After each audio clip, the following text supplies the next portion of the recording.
error. Waiting for it to stop. I don't know if it won't get off. Music is working though. Well, connection error, don't lie. Liar! Liar, liar, pines on fire.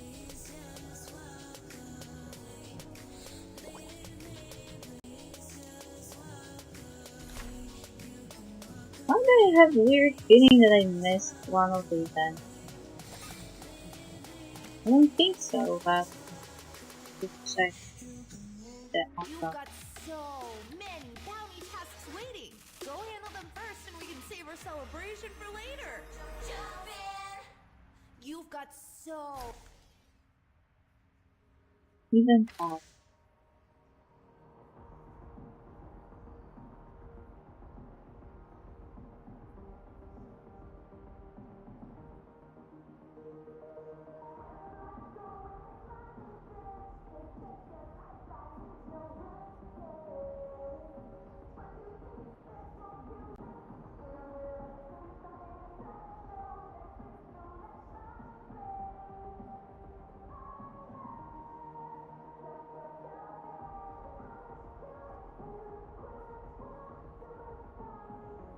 I don't see any event that I did. You've got so many bounty... Except those that I didn't do, that I already knew about.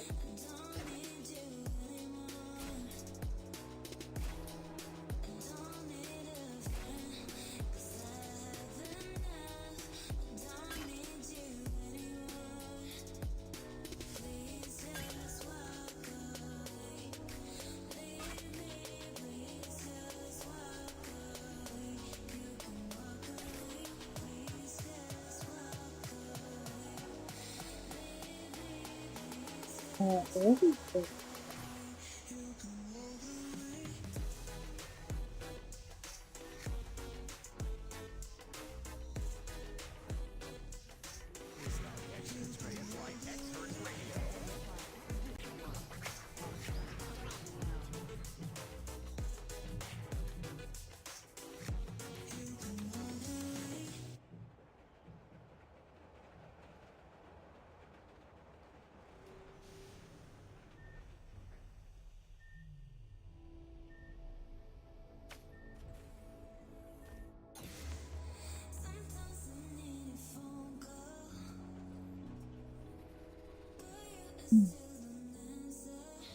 I don't know. It's like sometimes.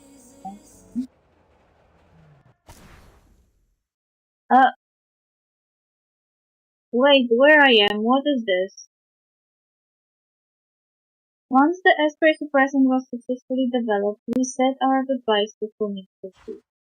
Now with the suppressant, Embla's condition is much more stable. What? But besides no longer having an obsession for combat, Embla still can remember. We have been around Gyret for a while now, celebrating the Solstice Festival here as its own festival.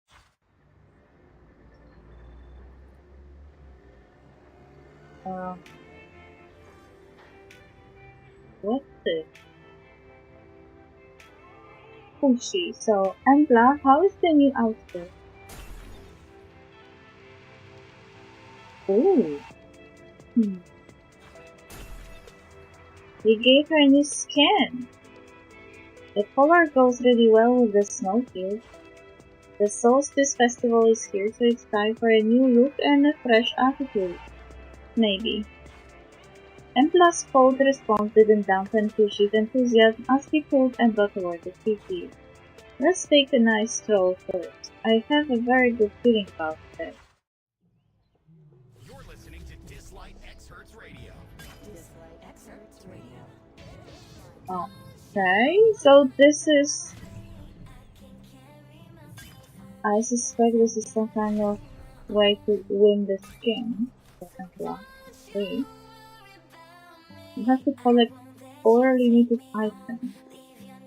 But how do you get the currency for? So did they steal Embla?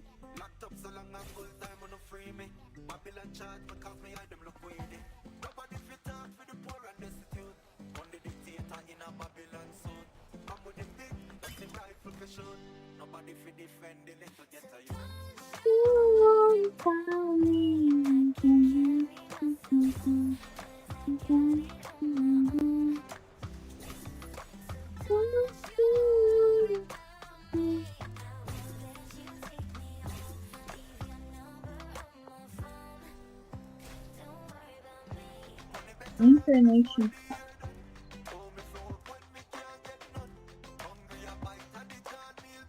I don't like this color.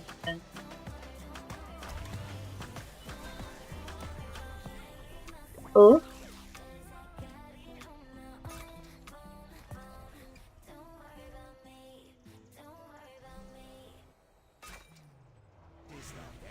Dislyte X Hertz Radio.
Comfy cloth. Talking cloth.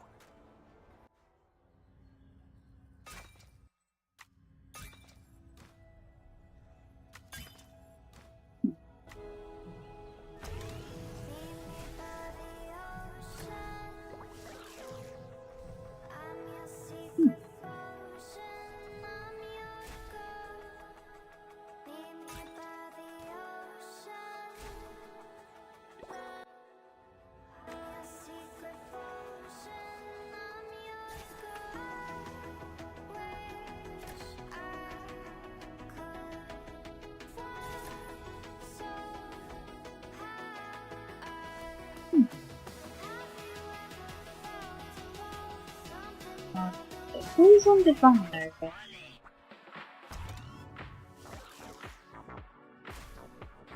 Nathaniel Umbaba. Have prized this highly. And Sakuya Hime. This is a character that I should be pulling for. Mostly because of the event. So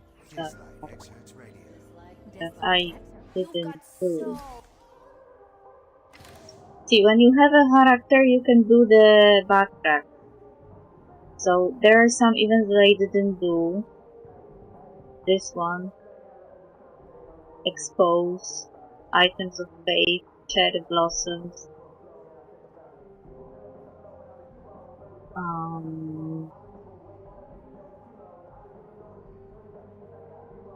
The Lone Star, but I had access to the story of Lone Star via different thing that I did before. So I know the stories goes. And one and the it. See, I got this character so I can do a backtrack of their story. And same goes for the Mist of Memory. So if I go to Sakura from Honor, I can also backtrack the story. So this is another incentive to actually play on the banners. Even if you don't want a character, you can always like aspire. But I have only 12 wish stones, and to get a lot of wish stones, you need to get a lot of golden characters. One golden character gives you 20 wish stones, I think.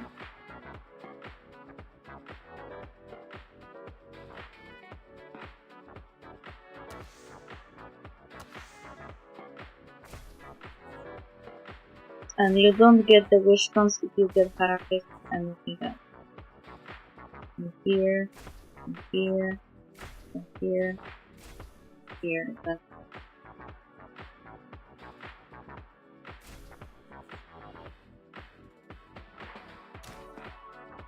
how many could I buy there?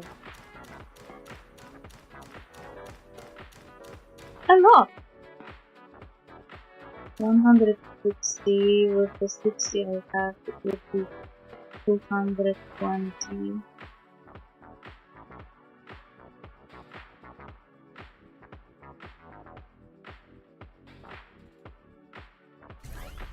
You receive 1 wisdom for each epic esper you obtain from the gold pool and 20 wisdoms for each legendary esper. Spending 100 wisdoms guarantees you a legendary esper. Yeah, exactly. So you get 20 for 5 stars and 1 for 4 stars, which is kinda mean. They should have made the 4 star at least worth 10 wish stones, so it would be more balanced.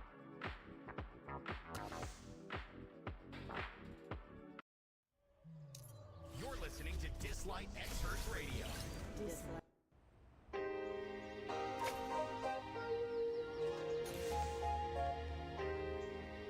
Okay, what's this story about? Psychiatry. Psychologically. Oh, that's heavy. For winter.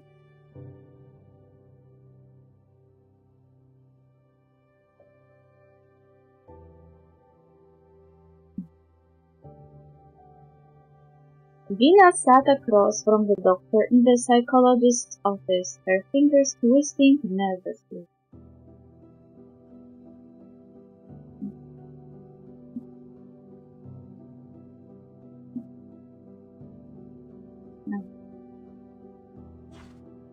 Doctor, haven't we done enough tests already? We're almost done. There's one last sentence. Imagine a safe place somewhere that makes you feel completely calm. Can you describe it to me? I'm at home with my son. We're on the couch watching TV. Good. Now picture this. In the distance a faint glow appears in the sky as the miracle is the center. It's a faint light, not too bright and far away. How does it make you feel? Ina's body tensed slightly. She let out a deep breath, shaking her head slowly. I'm okay. Next, I would like you to look at a few photos about the miracle. She took the photos, her chest tightening as she flipped through them. Ina glanced upwards into it. I'm fine. But her hands betrayed her, moving faster and faster to the sky, until suddenly they froze. The doctor's keen eyes picked up on the change in her skin. It's alright, you've done very well. You can put the photos down.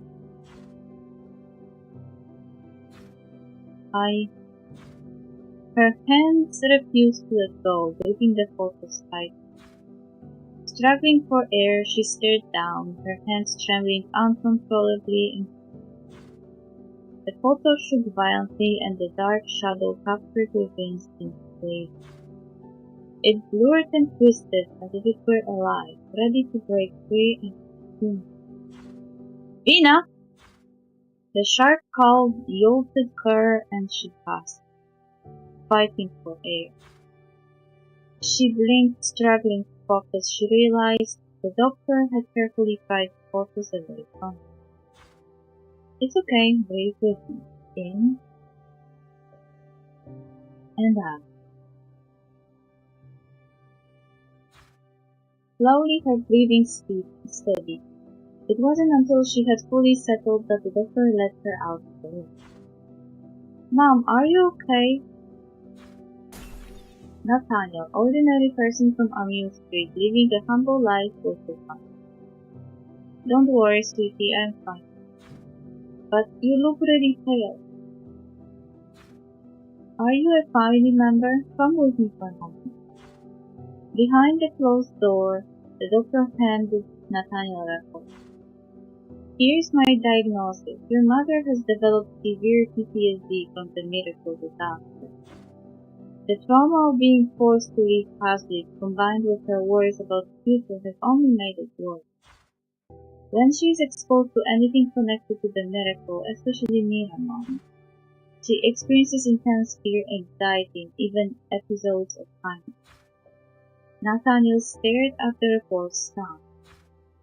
She has been dealing with all this and still manages to work and take care of me. If her coworker hadn't told me how bad she has been looking lately, I wouldn't have even noticed. I didn't realize just how much she has been suffering. Don't beat yourself up. It isn't your fault. Right now, the main triggers for her stress seem to be anything related to the miracle. If you can keep her away from these triggers and help her stay in a relaxed and happy state, and encourage her to engage in the treatment, we can likely keep her condition checked. The doctor handed Nathaniel the prescription. I've prescribed some medication. Make sure she takes it on time. We'll start with this and see how it goes. I have a bad feeling about it. Especially since his name is Nathaniel and I'm suspecting he will turn into an Esther, and wouldn't that be the biggest trigger for his mom? When she sees her son looking so different because of the miracle? The trauma the miracle has caused to ordinary people is beyond happiness. But since we have survived, life has to go on. Right. Thank you for your time. I will do whatever I can to help Mom get better. Oh, such a sweet boy. I have a feeling his mom won't get better. This is the feeling I get every time we have the story going on. Gold necklace. Dryred Mall had already put up holiday decorations in anticipation of the solstice festival. But despite the festive mood, Nathaniel couldn't shake the weight in his heart. Ever since his father's untimely death, his mother had taken the lead, shielding him from light, cold. But he hadn't seen that her back was hunched from exhaustion and her steps a bit. What's wrong, Nathaniel? Mom, you're sick. You're still thinking about that. Don't worry, I promise I will take my medication on time. It's not just about the pills. The doctor said you need rest and to stay positive too. Why don't you take a break from work for now, and I will find another part-time job to help out. You can't be serious. You're just a kid. You can't handle that much work. That's a really big kid, miss. Mom, I'm grown up now. Let me help ease the burden. Yeah, isn't he an adult? In my eyes, you're always going to be my little child. Ah, typical mom. Typical mom business.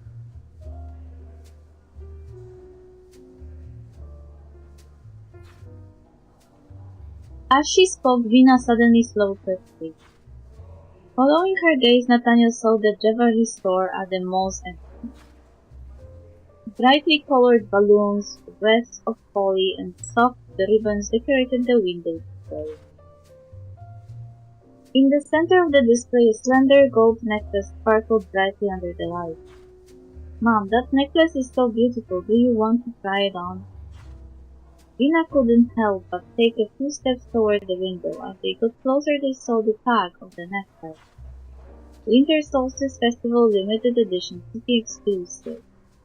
Beneath the words, a string of numbers made them fall silent. Why is this cheap-looking necklace so expensive?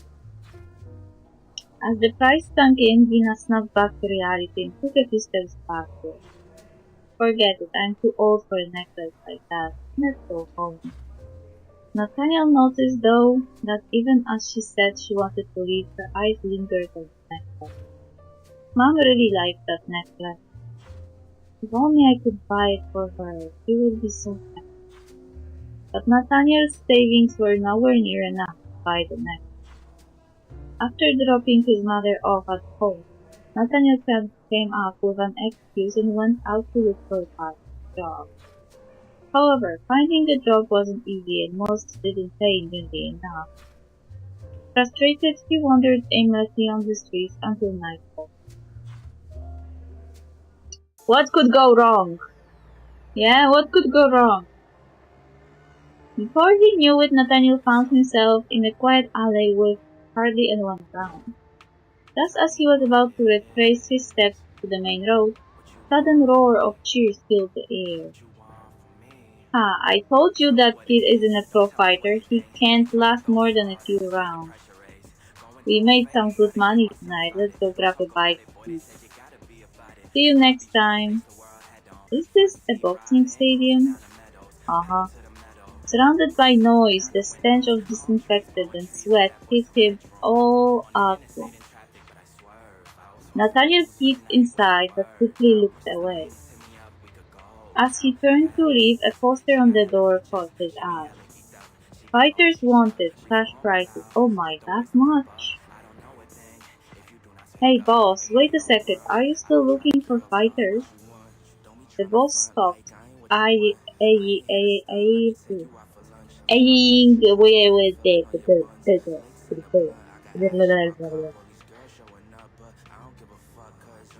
eyeing. I don't know how to pronounce this one. Nathaniel up and down. You look like you have got the pills. Alright, come on in.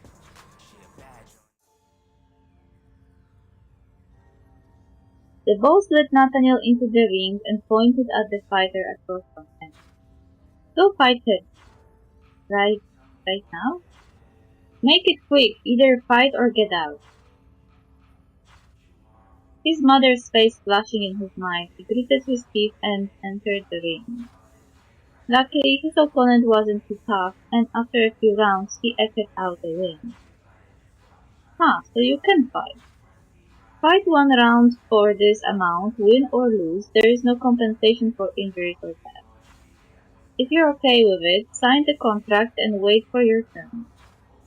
After the boss left, several fighters gathered around, eyeing Nathaniel up and down. The biggest of the group stepped forward, bringing and placing his hand on Nathaniel's shoulder. New guy, your first time in this line of work? Yeah. Can you show me the rope? The others exchanged glances and laughed. Alright, I'll show you how it's done. Oh! The big guy landed a hard punch to Nathaniel's stomach and raised his fist in jest. This is how things work around here, got it? Nathaniel bent over in pain. He looked up trying to form words. But seeing the menacing looks from the others, he quietly rose to his feet and with their mocking laughter ringing in his ears, walked away without a word. Better learn fast, newbie. In the boxing stadium, seconds felt like an eternity. Why they're so mean, though? I understand that this is underground business and stuff, but can't people be at least decent? Like a tiny bit. The pain from the punches and the overwhelming noise of the crowd made him feel terrified and sad.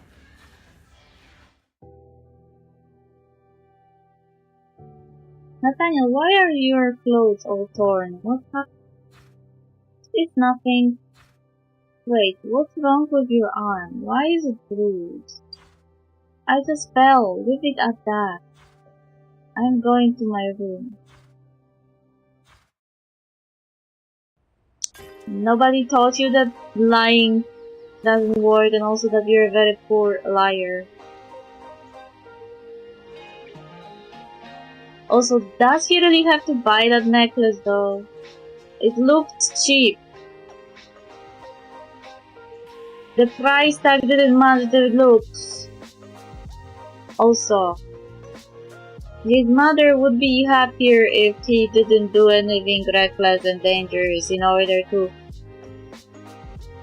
buy her something. Man. Why they never think things through?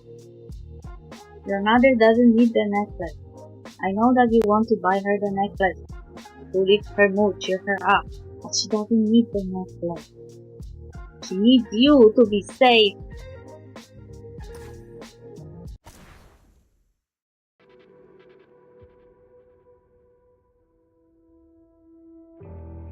To avoid raising Vina's suspicion, Nathaniel started coming home later and later, usually sneaking back only after she had gone to sleep. After what felt like an eternity, the day before the Solstice Festival, Nathaniel had finally saved enough money. Early the next morning, he rushed to buy the necklace. On his way back to the boxing stadium, his heart felt like it was soaring. What are you so happy about? Boss, I won't be coming in tomorrow. I finally saved enough and bought this gift for my mom. Isn't it stunning? Oh, what did you buy? Let's see. Oh no. No! That must have cost a pretty penny, huh? The boss shot a glare at the two of them, turned away to block their view, and shoved the jewelry box back into Nathaniel's hand. Okay, I get it. Keep this safe, and don't forget it when you leave here. Uh-huh. Someone will steal it. You're so stupid, Nathan. Why did you bring it with you here? Didn't you just bring it to home? Hide it at home? It was a sparse crowd because of the Solstice Festival, so the boss decided to close early, leaving Nathaniel and others behind to clean the stadium. Hello, Mom? Why aren't you home yet? Did something happen at work? Don't worry, I just had to stay a bit later, but I am on my way back now. Alright, I'll cook dinner and wait for you. Be careful on the way back. After hanging up, Nathaniel imagined the joy on his mother's face when she saw the necklace, and a smile spread across her face. He didn't notice that two figures slowly approached him from behind. Hey, come on, let's see that pretty little thing of yours. Yeah, don't be so stingy, show it off a bit. Nathaniel eyed them warily, slowly backing into the corner of the wall. Sorry, I'm giving it to someone, I can't... Ugh! I said hand it over, enough yapping! Before Nathaniel could react, a heavy punch landed in his stomach. He stumbled back, crashing into the corner of the wall. The jewelry box slipped from his pocket and fell to the ground. Question. Why are they beating his ass over it? Couldn't they have stolen it before? The big man picked up the necklace, inspecting it closely under the light, clicking his tongue.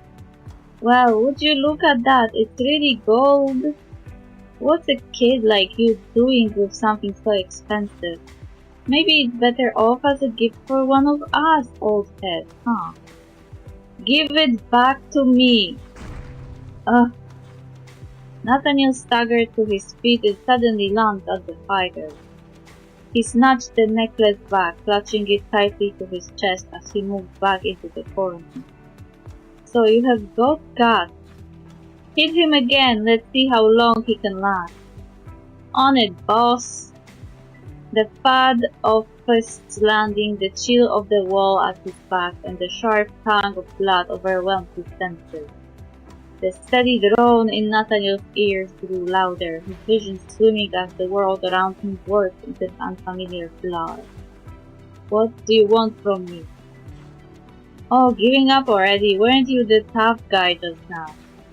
Be smart and hand it over! Kid, here's another lesson. Around here, we speak with our fists. If all you have gonna do is hide in the corner and cry for your mommy, then you deserve to be robbed. He is right.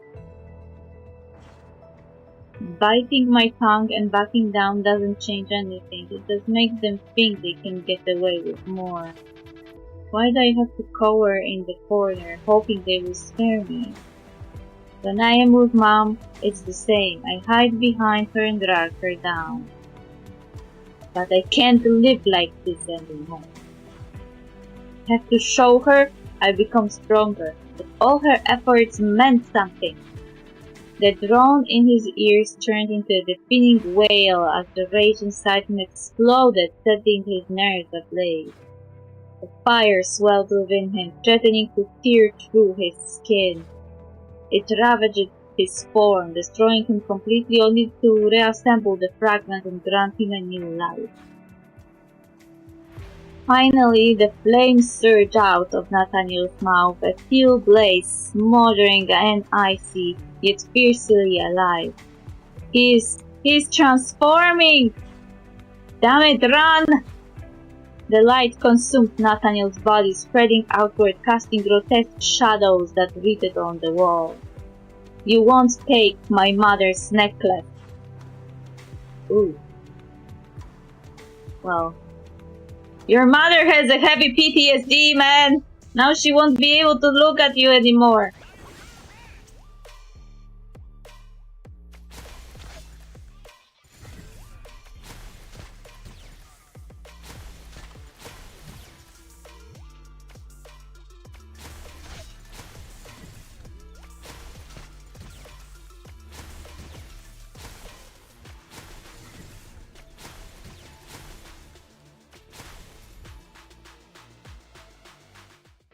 Wait, is that his face? What is that? Don't look, run! What are they saying? The sound of the bell echoed through the stadium. It was already 11 p.m. Oh no, it's so late. Mom is probably freaking out. Oh, right. Without thinking, he carefully took the necklace away and ran home. This will be so tragic.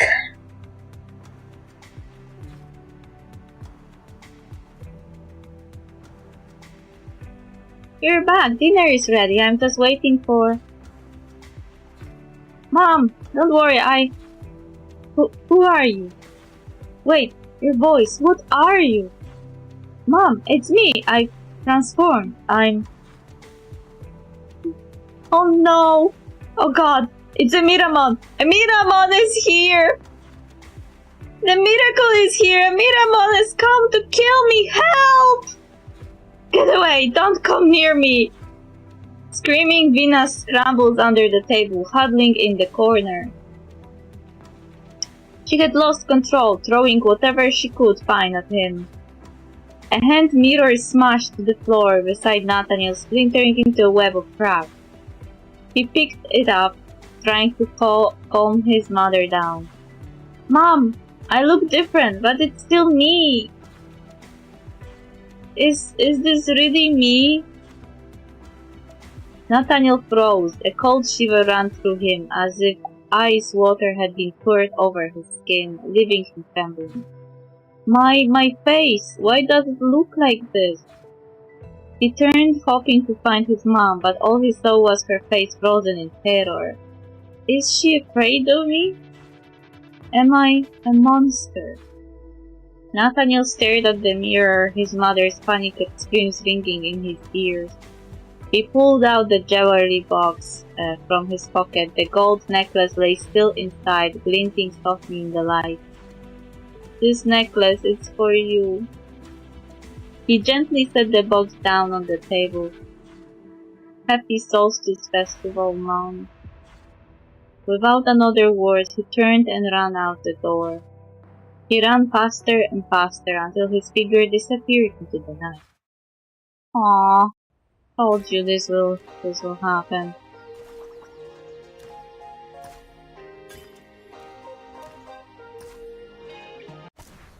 Reunion. Mom, this is the 12th letter I've written to you. Whenever I feel down, I feel like writing too. The Solstice Festival is almost here again. I found a job in Devia and my boss and co-workers are nice. I usually work night shifts with my mask on, which helps me avoid running into people and scaring them. I'm getting used to life here and things are going pretty well. But Mom, I still feel awful. The truth is I hate this mask. I can't breathe in it. But I can't take it off. I am afraid of frightening people. More than that, I am afraid of seeing their disgust, their fear. That look in their eyes, like I am some kind of monster.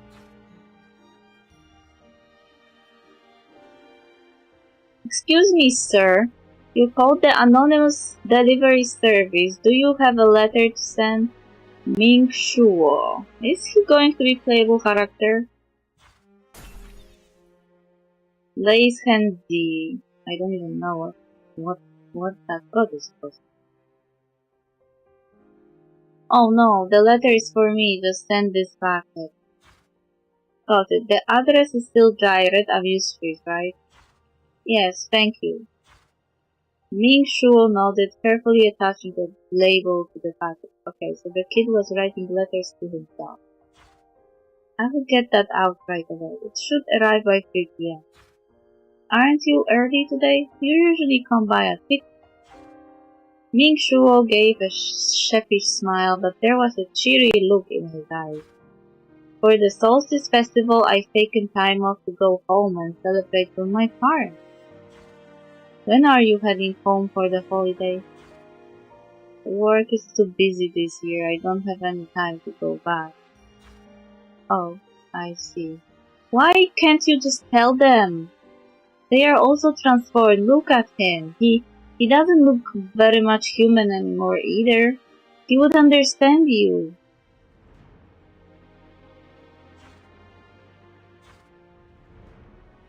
I still think, sir, that even when you're busy, taking time to go home is important.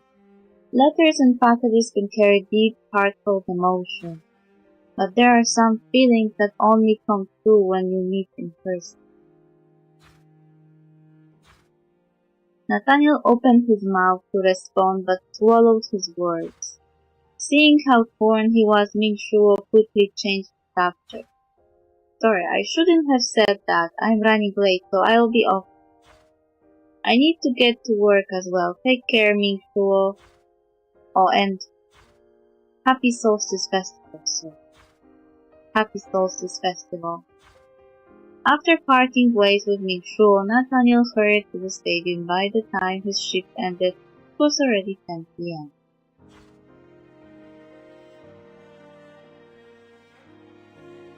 It was late at night, but the streets were alive with preparations for the Solstice Festival. Shops were decked out with decorations, filling the air with cheerful holiday music. Crowds gathered outside, absorbed in their thoughts.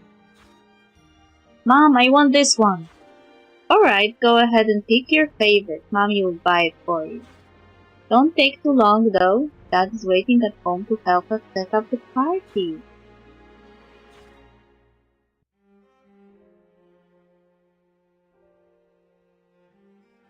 Nathaniel kept walking, passing by a lively residential area.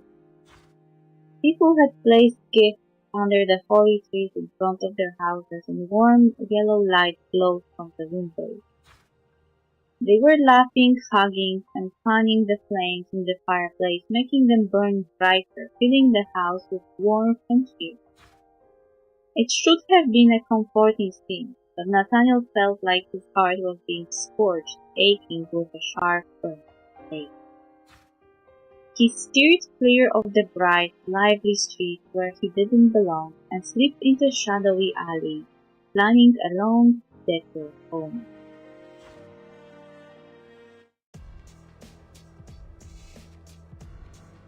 As soon as Nathaniel stepped into the alley, he heard a loud commotion. Who are you? Get her! She has got something valuable. Come on, guys, grab it. What are you doing? Let her go.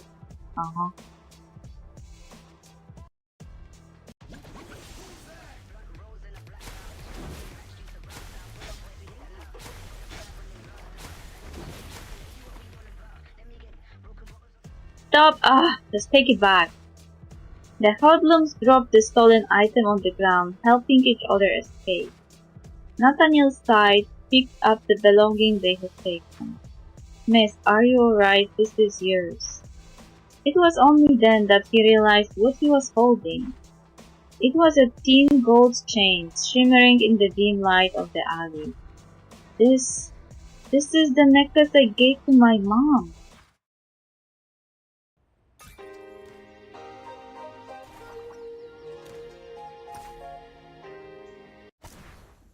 Solstice Festival. Lifting his eyes, he finally saw the face of the person in front of him. It was his mother. His mind went blank. Instinctively, he turned and began to run. Wait! Your voice! Nathaniel, it's you, isn't it? Miss, you're mistaken. The faint glow of a street lamp illuminated Nathaniel's half-hidden form.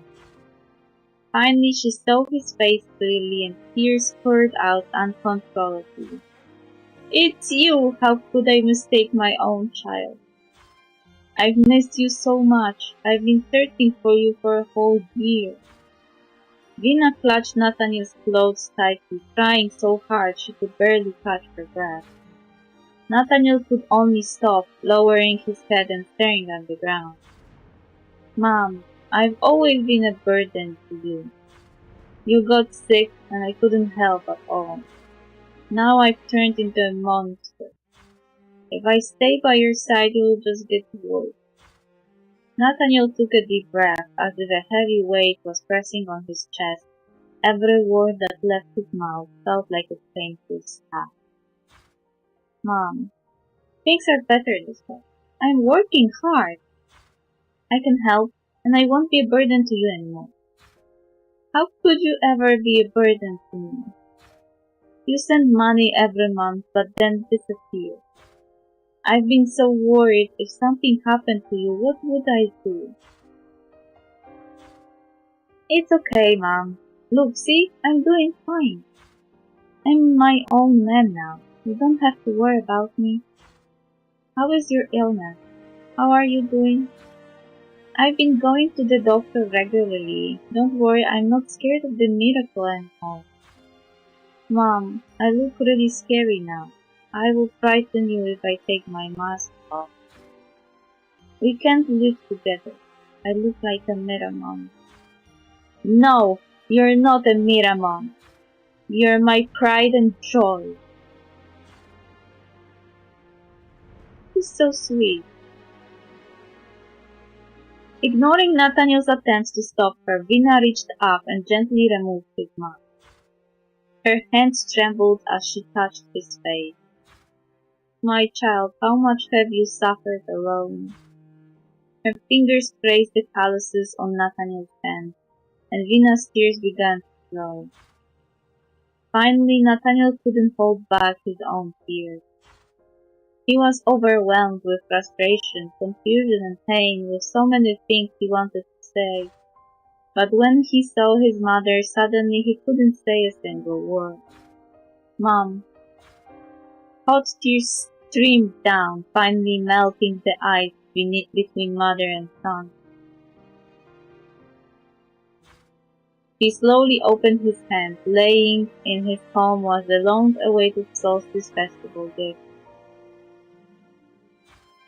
Mom, happy Solstice Festival. He drew her close as his words rang out. Happy Solstice Festival, Nathaniel. Let's go home.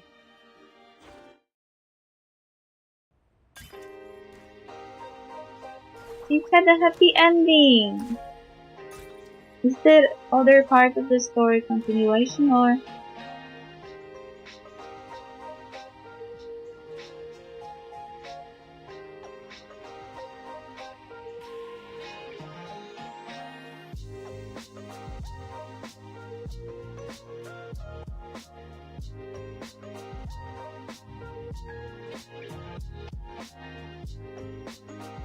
Wait, I'm trying to remember.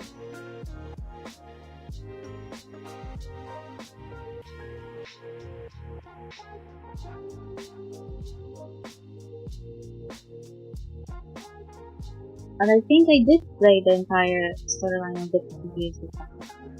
The last part was...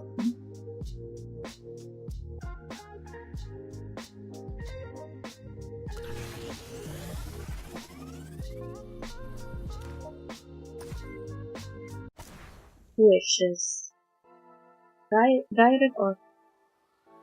Kids, 2 weeks from now is the Solstice Festival, so today let's talk about the story behind this holiday. Thank Nuxi Nua. As one of the most celebrated festivals across the continent, the Solstice Festival has all kinds of legends. And the most famous of them all is the guardian of all children. I know, it's the Snow Knight. That's right, the Snow Knight is a symbol of courage and strength. He wields a magic wand, and with every swing it unleashes an unstoppable power, capable of driving away any danger. He also keeps a close eye on how everyone behaves throughout the year. Good children are rewarded with gifts from the Snow Knight. Okay, so this is basically a Santa Claus. But why did they change the name? It's also Solstice Festival, not Christmas. Is it because Jesus doesn't exist in this world? Like, they have all those mythologies. It wouldn't be weird if they didn't have Jesus. Like, the whole principle of the story is based on mythological gods coming back to life. But the entire existence of Jesus implies that there is only one God, so it doesn't really fit this universe. So, of course there is no Jesus. Because Jesus is the son of one and only God. And one and only God doesn't go in tandem with polytheistic religions and mythologies. So, Greek, Roman, and all the other mythologies wouldn't be able to have so much power. Like, I feel like this is to some extent assumed that those gods either existed or the idea of them is enough to grant people power. There is the God in this world, the one God that is giving those powers, but I don't think it's a Christian God.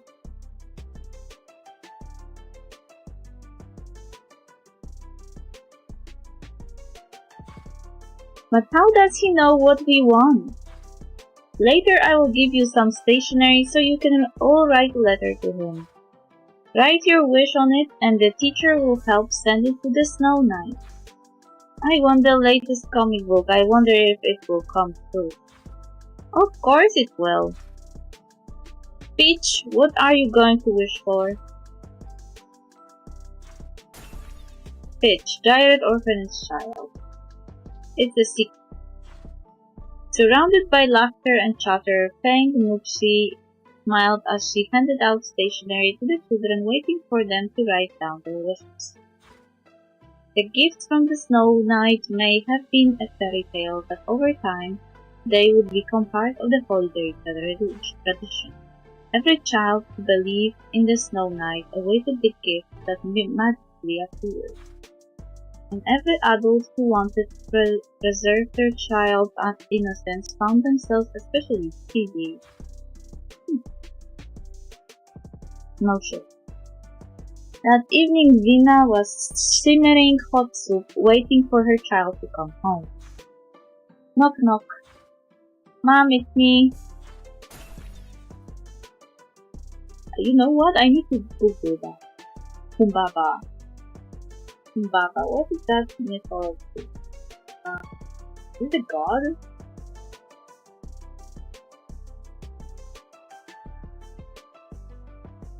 Oh, it's Mesopotamian god.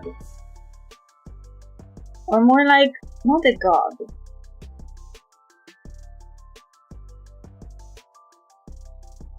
Humbaba, originally known as Huwawa in Sumerian, was a figure in Mesopotamian mythology. The origin and meaning of his name are unknown.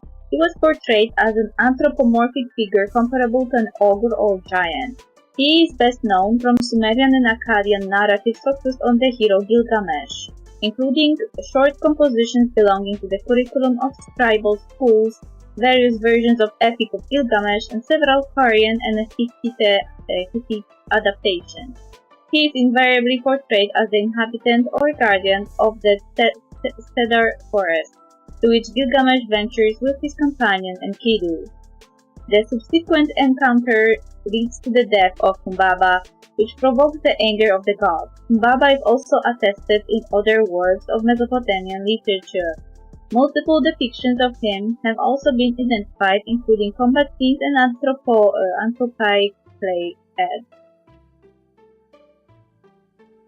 Why would the gods be angry? No.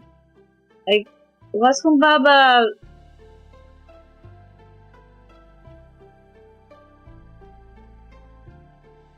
guarding the cedar forest for them? That's why they got angry? It has been suggested that the iconography of Humbaba influenced depictions of the Gorgons in Greece, in particular scenes of Perseus slaying Medusa with the help of Athena. A late derivative of Humbaba also seems to be found in both Jewish and Manichaean versions of the Book of Giants, where one of the eponymous being is referred to us as Hobabis. Hobabis or Hobabai? Hobai, whatever. While it is agreed the name is derived from his own, the context in which it appears shows no similarity to known myths involving him. Traces of Hobabis have also been identified in a number of later works belonging to Islamic tradition, such as religious polemics. A number of connections have also been proposed between Humbaba and figures such as Kombabos from the works of Lucian or biblical Hobab, but they are not regarded as plausible. So, Humbaba is a character from the Epic of Gilgamesh. I wouldn't call him a Mesopotamian deity, more like Mesopotamian mythological or legendary creature. Because Gilgamesh is also a legendary hero, kind of like King Arthur.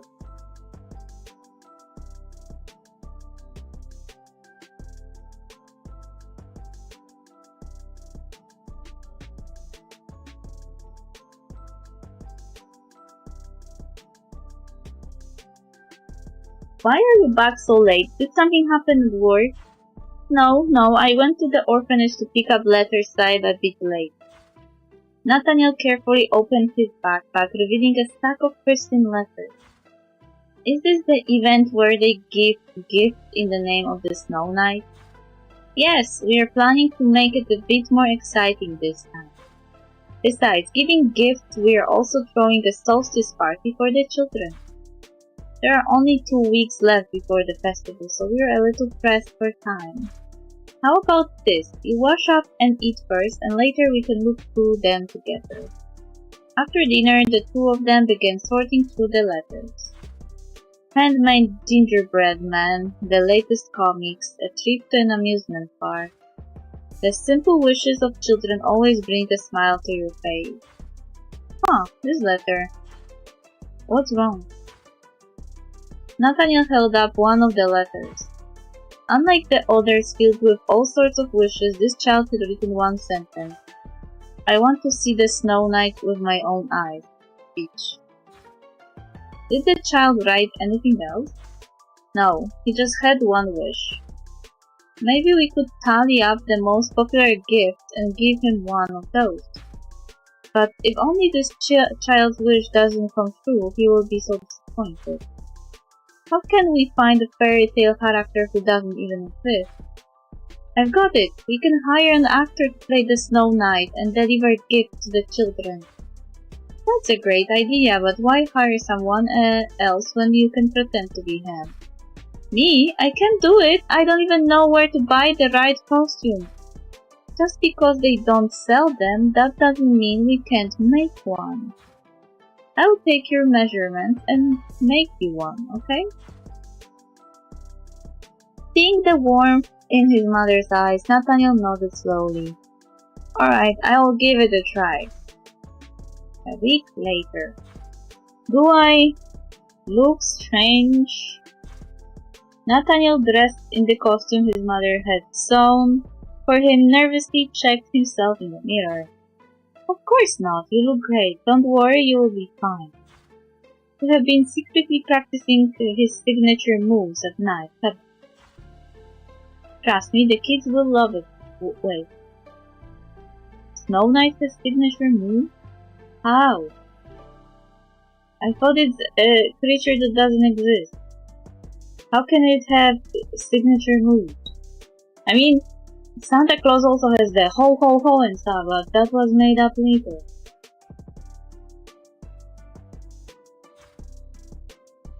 Hurry up or we will be late.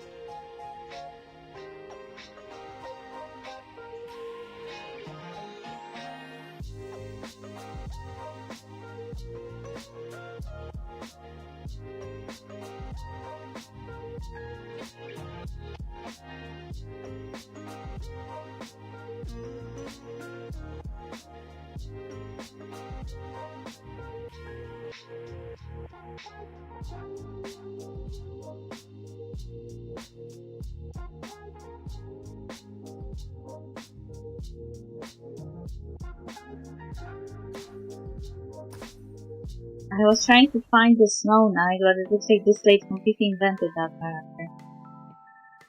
Kids, do you remember the wishes we sent out last week? Yes! Everyone has been so good this year, so the Snow Knight decided to grant everyone's wishes. This kid just snorted. Since someone made a special request to see the Snow Knight in person, this time the gift giver will be the Snow Knight himself. Nathaniel, dressed in the costume, walked into the room. Standing still, he raised his arm and struck the Snow Knight's signature pose. However, feeling jittery, Nathaniel stumbled slightly. After steadying himself, he quickly looked up, waiting for the children's reaction. Whoa! Hearing the children's cheers, Nathaniel breathed a sigh of relief and dragged the gift into the room. Kids, come pick out your gift! Handmade gingerbread man! And the latest issue of my comic! The children rushed forward with excitement. Only then did Nathaniel see a child standing in the corner. The boy didn't say a word, refusing to take a gift or a photo. He just kept his head down, stubbornly staring at his toes. As Nathaniel walked over, the child suddenly took 2 steps back and glared at him bitterly. Liar! You're not the real Snow Knight. Bitch, what are you saying? The Snow Knight is a superhero who defeats Miramons and saves the day. Okay. So they not only invented the character, they made a Snow Knight, some kind of superhero that fights Miramon. But why would they need that? In this world, people get superpowers from mythological deities. Why would they need superheroes fighting Miramon when they already have them? Why would they need a mythological creature that doesn't exist to fight them? Doesn't make any sense though. Also, it would imply that any Winter Alliance Esper could technically be a Snow Knight.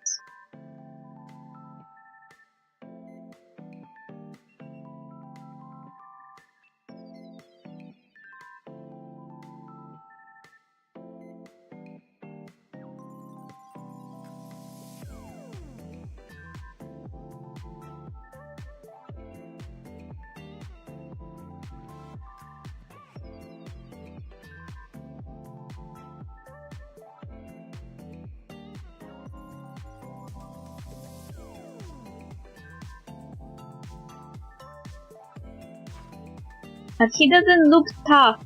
Even his signature move is awkward. How could he be the Snow Knight? Everything came to a halt as the children fixed their gaze. Frozen in place, Nathaniel didn't know how to react, his costume feeling like it was scorching his skin. It's because the Snow Knight's power is running low. Peg Nuxie, come on! Peg Nuxie approached Peach, squatted down. How can she squat when she is half snake? I'm sorry. Can you... Okay, I don't even know what word you were supposed to use here. I would maybe write it like lowered herself down. Something like... Because she doesn't have legs. She doesn't have knees. She can't squat down. She is a half snake. I know I am the one who's picky here. But if I was writing the English translation, I would actually pay attention to how the hero looks like. And gently patted his shoulder. The Snow Knight just drove away the Mirrorman trying to attack Gyrate. And after getting all the gifts ready for everyone, he spent nearly all his energy. But the Snow Knight still wanted to come and celebrate the festival with everyone. She's so good at dishing bullshit!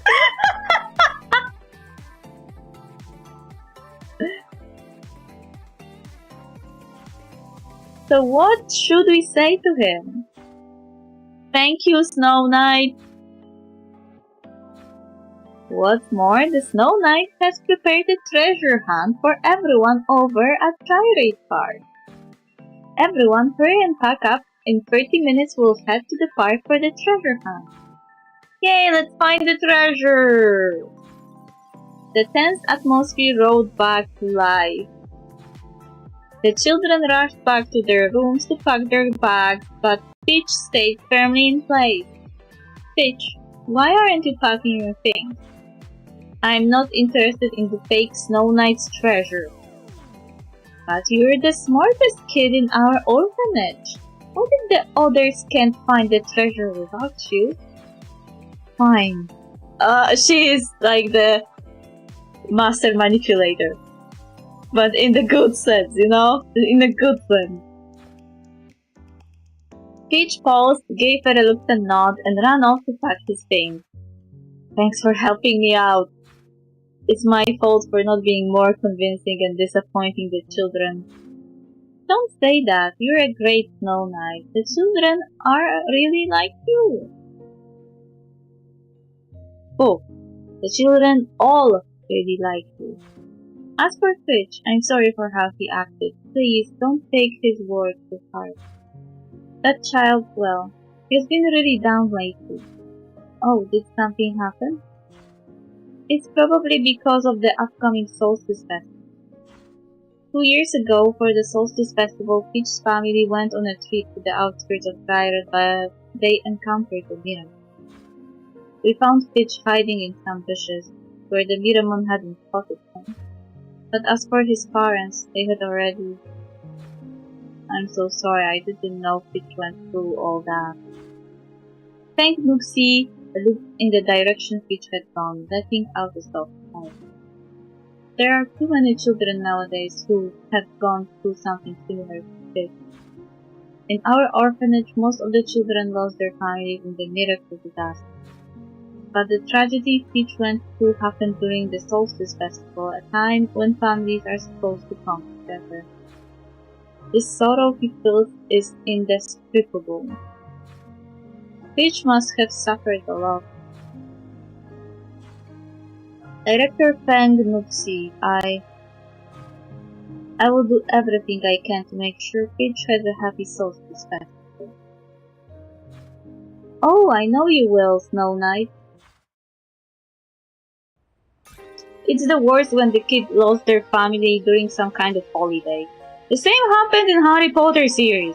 And nobody actually fucking cares, to be honest. Like, what the fuck? Everyone is just celebrating and even Harry doesn't really care. Like, what the fuck? I know he was a baby when he lost his parents, but he should at least care at a little. That's why J.K. Rowling is trash. She's trash not only as a person, she's a trash also as a writer. Also, I won't speak about her anymore because I will get angry. And I don't want to get angry. Snow Knight, have you really fought a Miramon before? Of course, last Solstice Festival we chased off more than a dozen Miramon. Wow, did you take them down with just one punch? Well. Come on, do you know how scary Miramons are? Even the real Snow Knight can knock them out with one punch. And this one is a fake! Interrupted, the other children pouted and shot an angry look at Fitch. Oh no, this is the typical reaction. You know, when you study the topic about play like the games that children play, the one ultimate rule is that everyone needs to suspend their disbelief and play the game without interrupting it. And the child that decides to break the rules and try to kick out everyone from the suspense of disbelief is considered the one who is destroying everyone's fun. So this is exactly the same situation. Everyone wants to believe that this guy is the Snow Knight, but this one kid, Fitch, doesn't want to believe it, and the other children are reacting in the similar way as if he was destroying their suspension of disbelief and trying to destroy their game.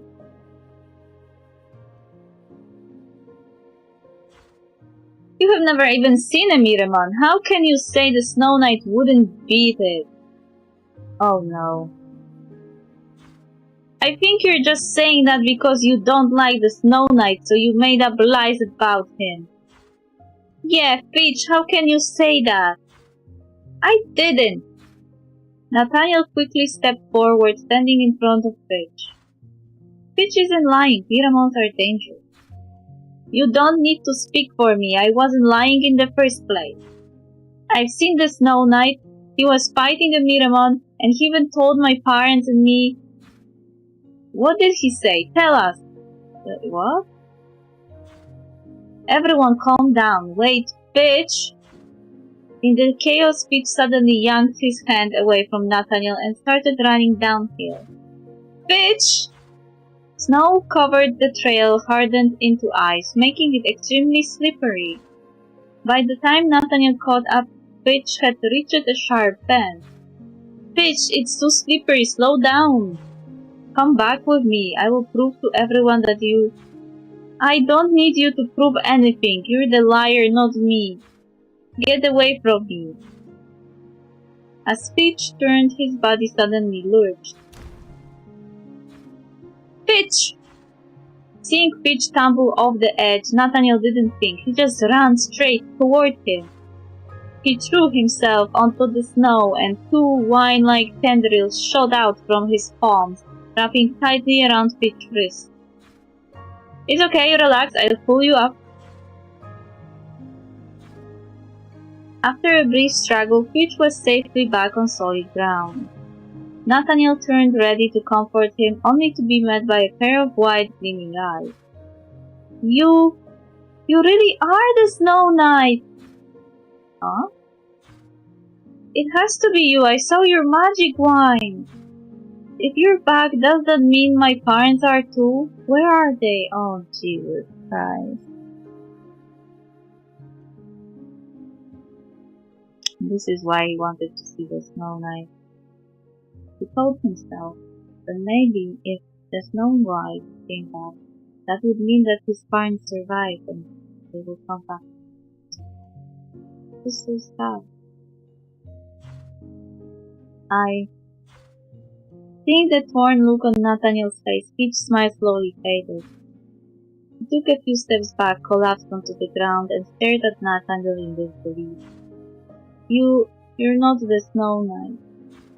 But you have magic wands. Why aren't you the Snow Knight? I've been waiting for 2 years. Peach stared blankly at the snow. Suddenly large tears welled up in his eyes. So it's true. That day I saw the Miramons. My parents were lying to me all along.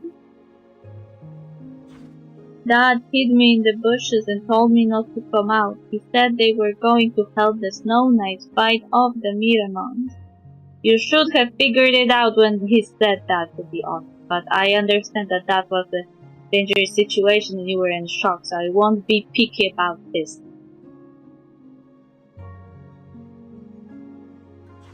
Mom even said they would return with the Snow Knight next Solstice Festival. They lied. The Snow Knight the next Solstice Festival, it was all a lie. Last Solstice Festival, this Solstice Festival. There won't be another Solstice Festival with Mom and Dad. Peach sat on the ground crying uncontrollably. He cried for what felt like an eternity, his hoarse voice reduced to an uneven gasp.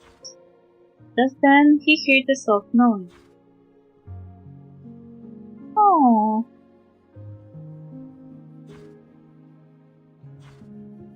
Through his blurry, tear-filled eyes, Peach saw a small squirrel. From behind its back, it pulled out 3 little pine cones and tried to juggle them. It tossed all the cones into the air, struggling to spread its arms.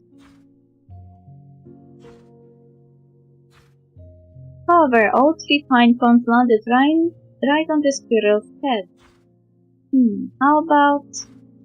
Peach looked up and saw Nathaniel frantically trying to direct the little squirrel. Noticing Peach's gaze, Nathaniel gave a sheepish smile. Sorry, I was trying to make you laugh, but I messed it up again.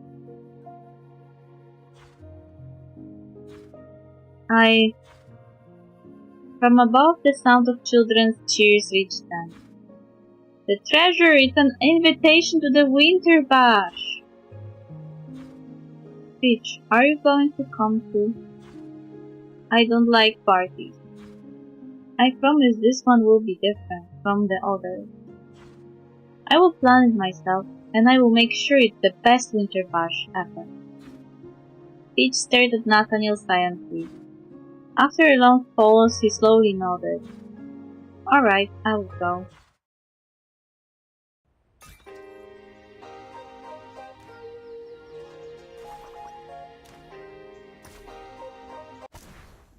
Guardian.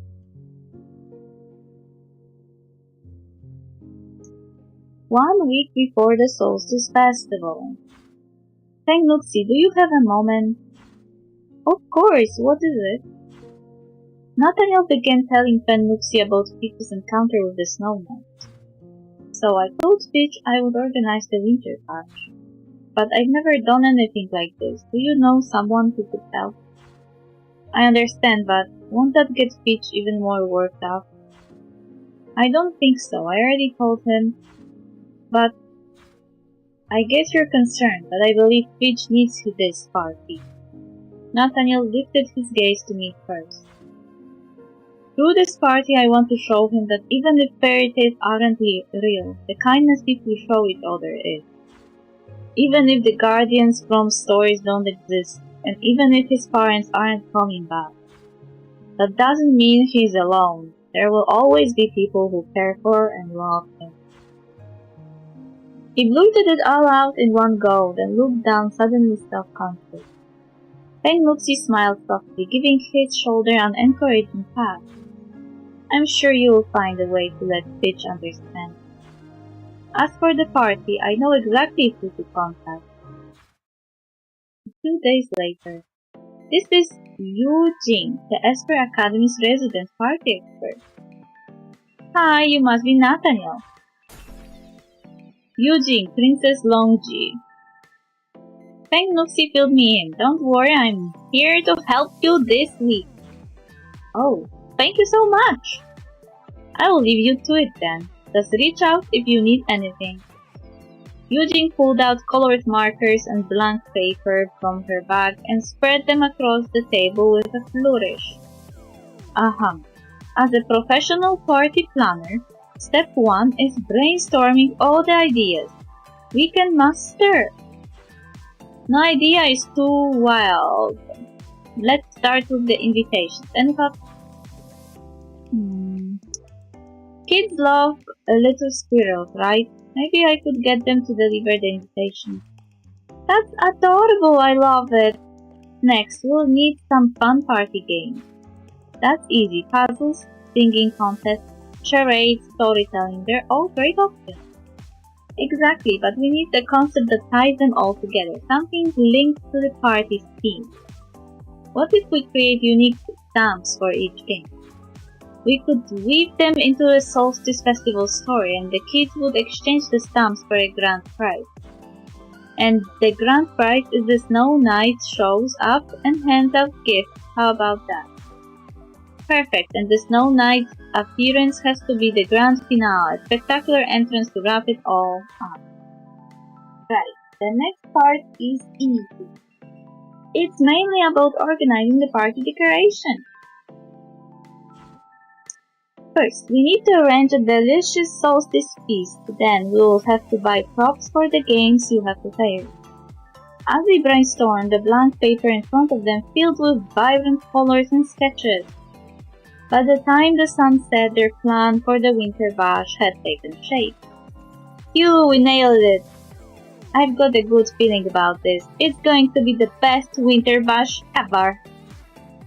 It's all thanks to you. I wouldn't have known where to start without your help.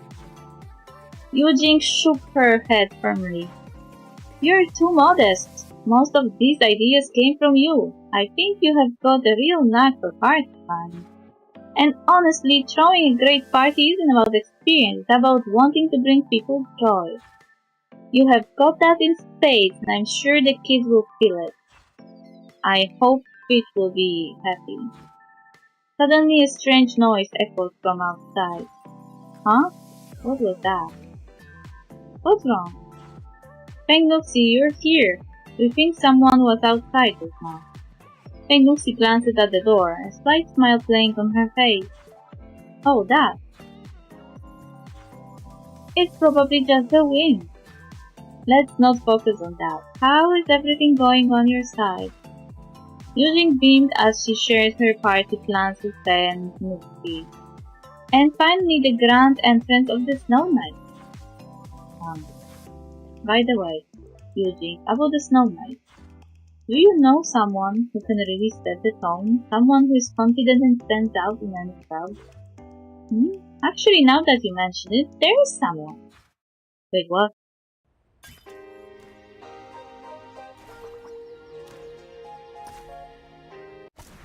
Winter Bash. Day of the Solstice Fest. Did you hear that sound outside? Peach opened the door and a little squirrel rushed in holding an invitation in its paw. What's this? Dear Peach, congratulations on finding the Snow Knight's secret treasure. You're invited to the Winter Bash. Follow the little squirrel's lead and let's head out. The squirrel jumped off Peach's shoulder, its tail pointing toward the door. Do you want me to follow you? The squirrel led Peach on a race through the doors, classrooms, and the courtyard. The cold wind brushed his face, slowly clearing the weight on it. At last the squirrel stopped in front of the door. Peach took a deep breath and pushed it open.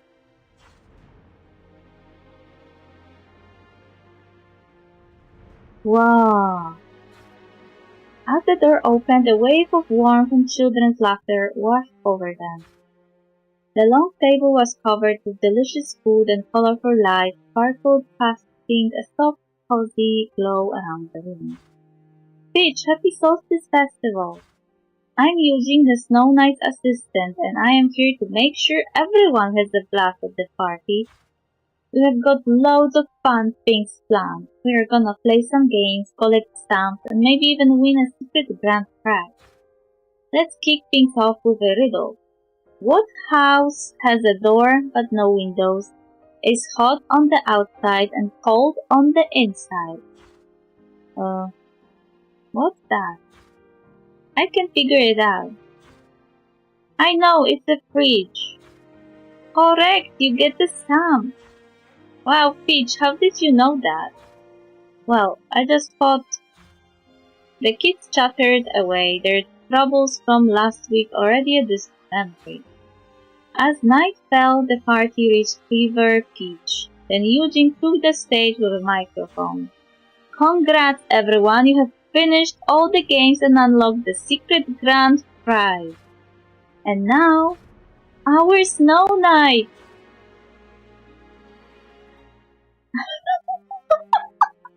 It's Lucas! But he isn't even the winter team! He's the fire hero!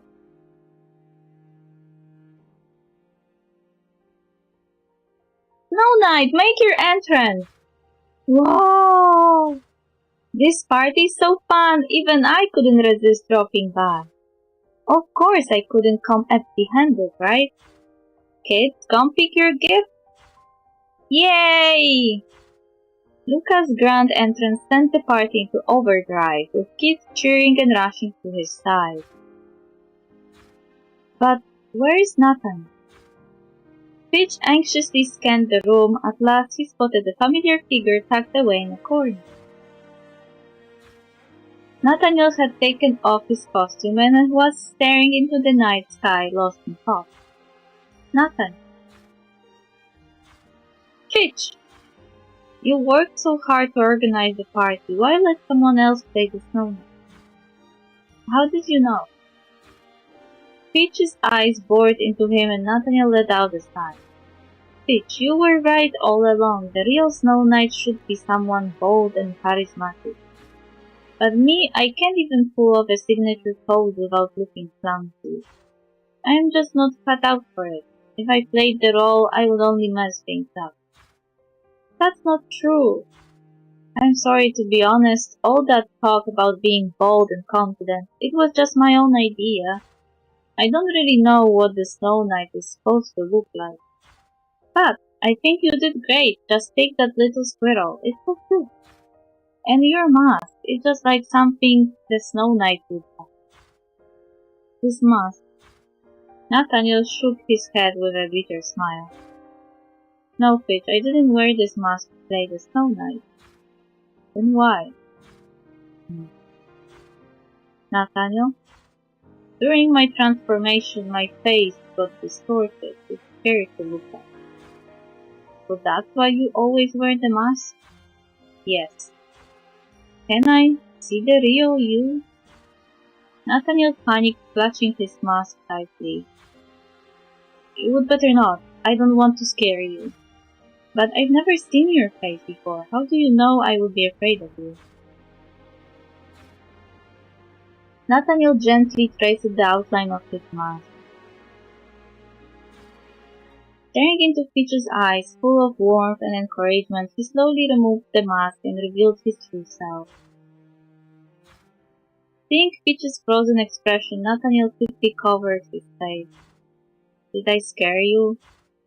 I'm sorry, I'll put the mask back on. As Nathaniel lowered his head and began backing into the corner, Peach suddenly tugged at his sleeve. Peach? Without a word, Peach reached out and hugged Nathaniel tightly. The textbooks never said what the Snow Knight is supposed to look like. But to me, you're the real Snow Knight. So no matter what you look like, I still think you're the coolest and the ultimate guardian. Aww. Nathaniel stared at the mask in his hand, lost in thought for a moment. After a brief pause, he carefully put the mask back on, lifted his head, and gave Peach a gentle smile. Thank you, Peach. How can he give him a smile when he is wearing a mask?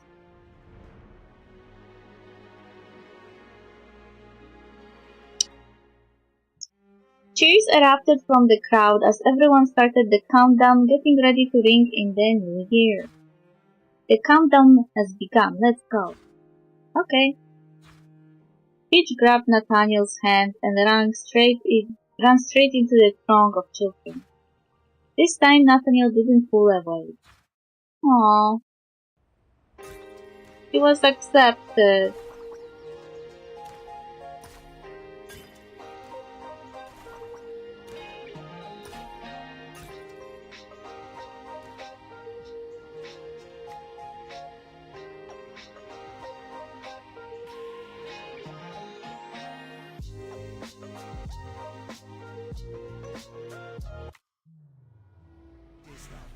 Dislyte X Hertz Radio.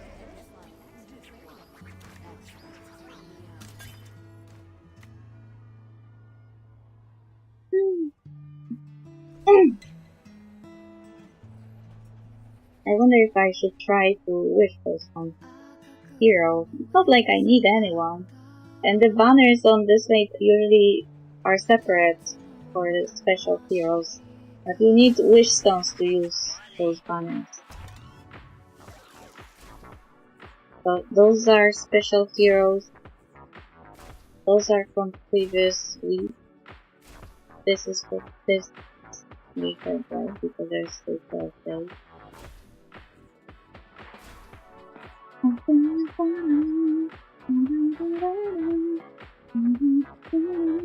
Not like there is any special hero that I need to have. But wishing is just... Oh wait, what happened here?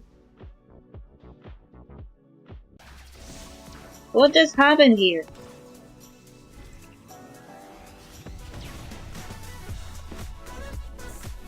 Anyway, the regular banner is regular.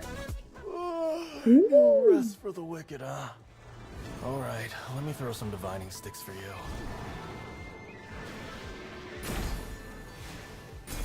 I got the dragon gun!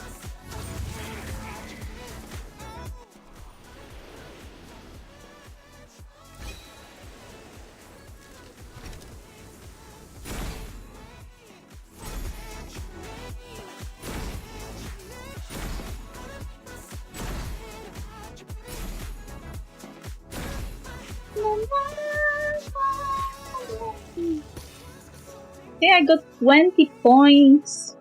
21 points for that. Now I have 33 wish stones. So yeah, basically in Dislyte, you just wish on the regular banner and you collect wish stones. This is everything that you're doing. Because special characters are not wishable via this method. Though they still can fall out.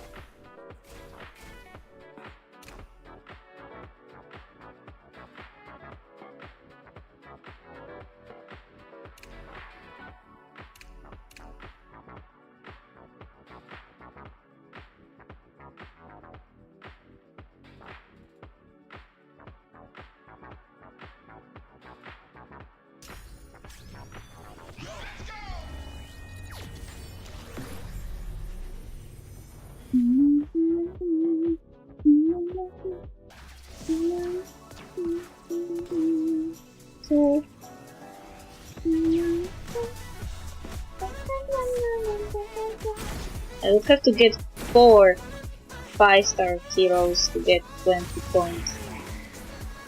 Get 100.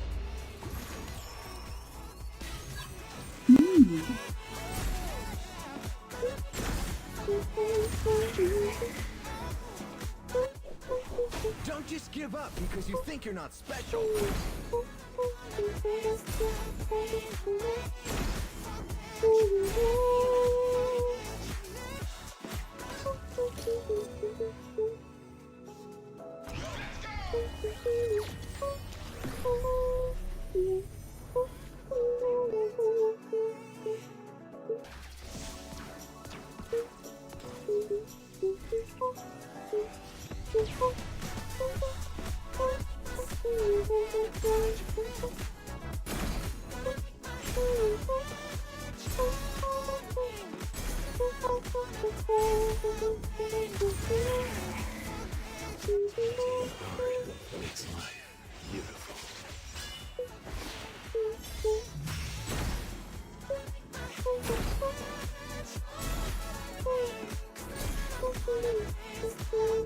I got some divinate. This is a new one, nice.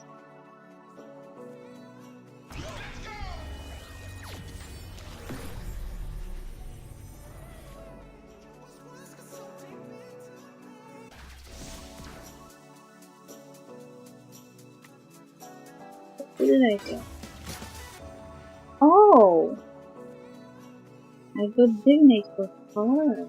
Cool.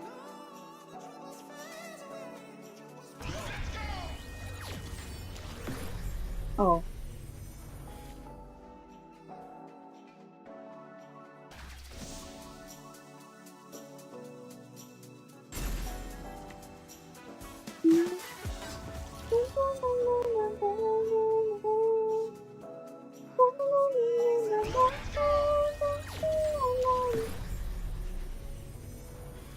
Okay, this is all my 50 wishes.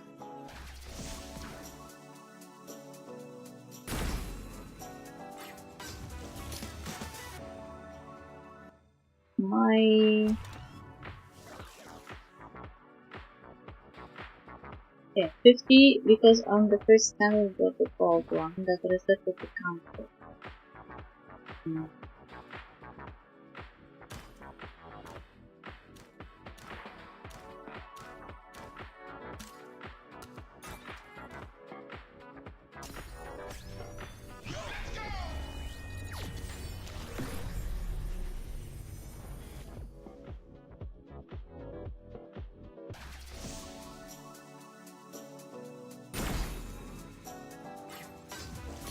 Nobody knew.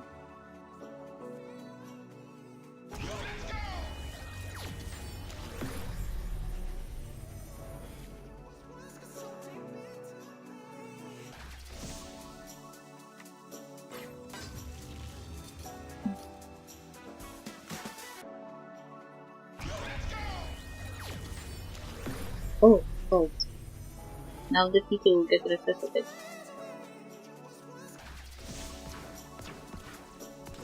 I wonder what that is. Because it doesn't look like a Disney.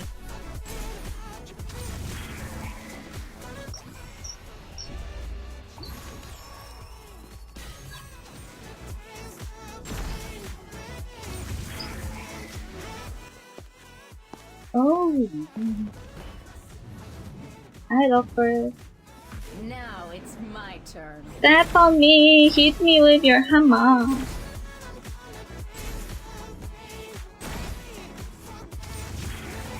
Who do we have here? Oh! Yoo-hoo! I don't have him yet. Welcome to the Archibald Show. Archibald. I don't remember if he was super reward. Oh, and I got Odette? Or I got Divinate for Odette.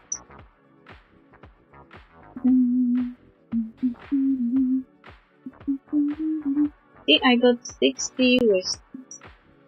Now to have 100 I would have to get either two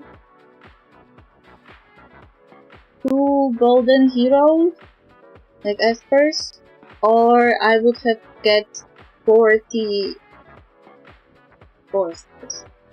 That's why I don't.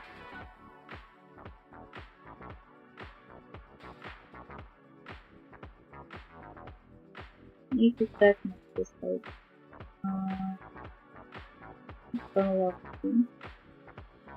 I have somewhere a screenshot of how I should be playing the Rarity.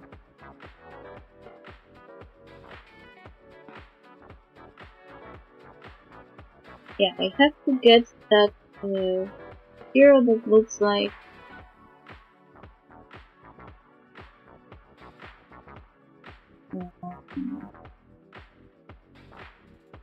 a ram. Because I didn't only do 1, 2, 3, 4, 5 events. I missed 5 events.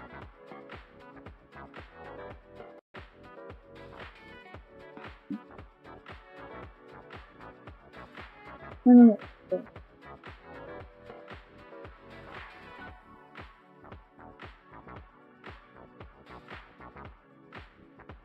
I already got Embla's boyfriend. Sakura is on farm. I would have another one, and then I would only need to gather 3 others.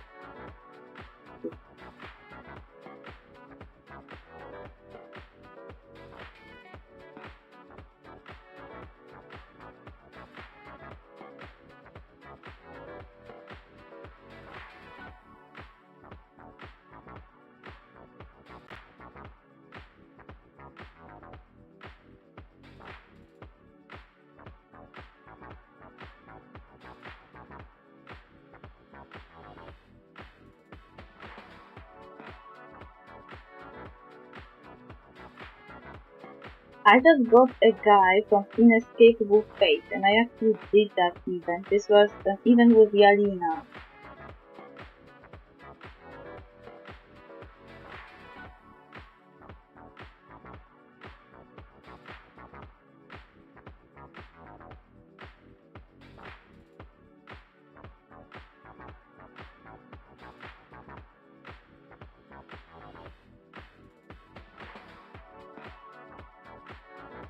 It's barely an even like this. I either have access to the stories for this event, or I have access, or I already did that.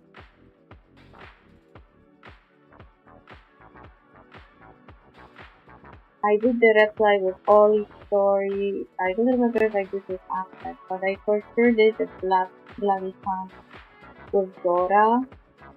I don't know if I did Polygon Love with Celia though. I definitely did Gaia's storyline on screen, and I think Ashley also, or I have Ashley. I think I did it. Then Abigail, Rooster event, Captain Sisters, and Yunquan. And after Yunquan, there was that event with Intisar, then Count G, then Embla at Ethan, then the event with Viora and Elaine, and then with Yukina, and Makio and Davi, and then Valeria, Lian, Hilda, and the only from those I didn't do was Nora event, and song. Then I did Farah return to event, but I don't think I finished. The amusement park where we met Mavic Archibald, and then we did Gene to Cell Block Chaos that I actually hated a lot, and Sea Breeze and Winter War. So later after that, yeah, I did the Inescapable Fate.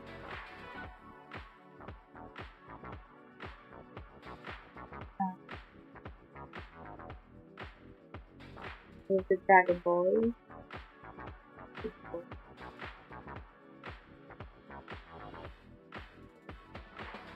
And after that, I wasn't playing the game for quite some time, so I bypassed the Farewell Fireworks with Yuran, Expose with Fumitsuki, Mist of Memory with Fushi, Items of Fate with Chu Yao, and Cherry Blossoms with Sakura.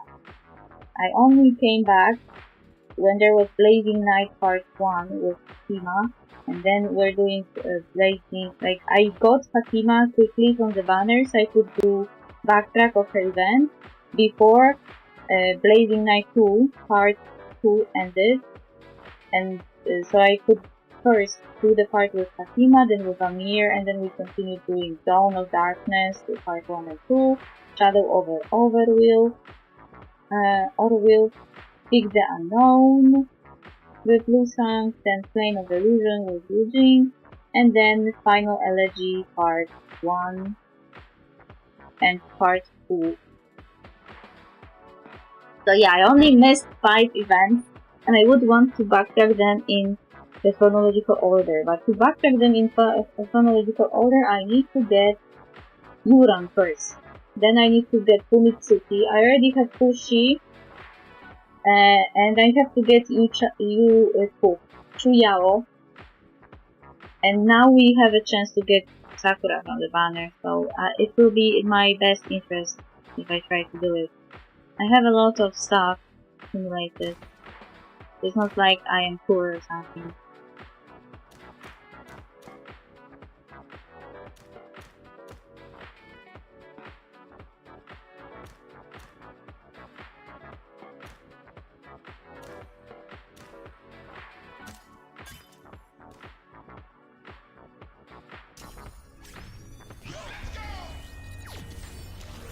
Oh!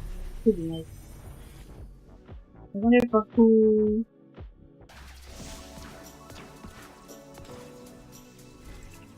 I wonder if you get points for Divinite, but I don't think so.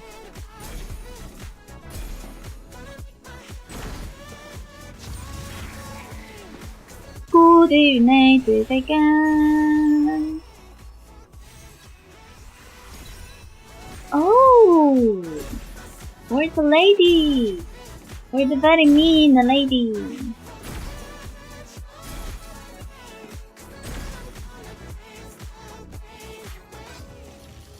Jin Yu Yao, and I didn't get any points for that. This is so sad. Why is this game not giving you any points when you get Golden Divinate? It's so unfair, especially because you can get Divinate from the banner.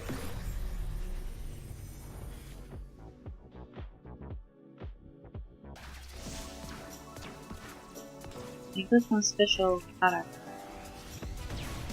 Wonderful.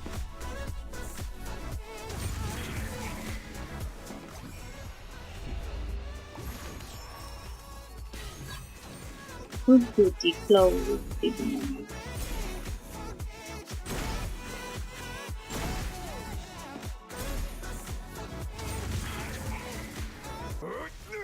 Hi, it's you. Weapons carry power. Taylor, Hercules. I don't think I have him though. It's my first time getting him. Okay.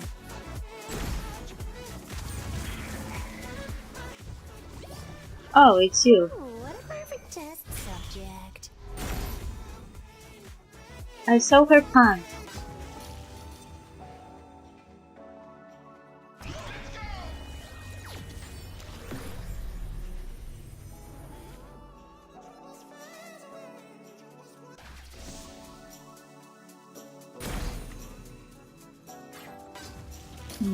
One.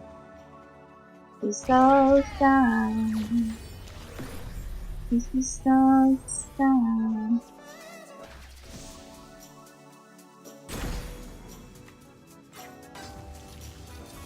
No points. This is even more sad. This is why I don't like getting wish stones. I would prefer them to just give me special round. I could wish one. Oh, I got a new character. Defender. Oh. I missed their animation.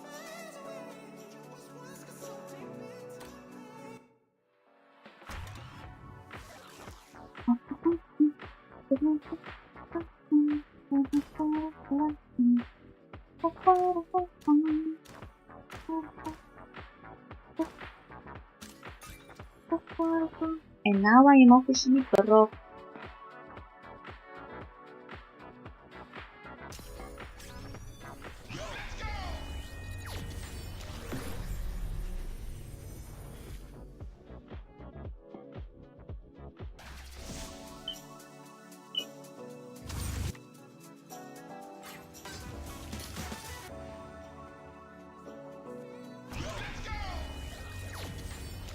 Go!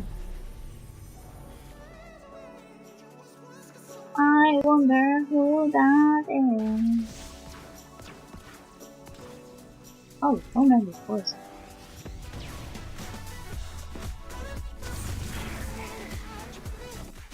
Ladies and gentlemen, it's showtime. Ah, he's a 4-star. I was scared for a sec. Because I know him. This is the most annoying way to earn those wish stones. Gold! Oh, fucking shit. Why it had to be you? I hate it.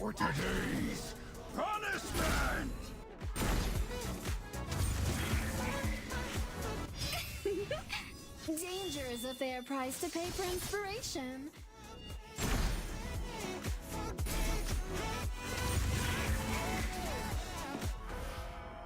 Target sighted. You again? You didn't see anything.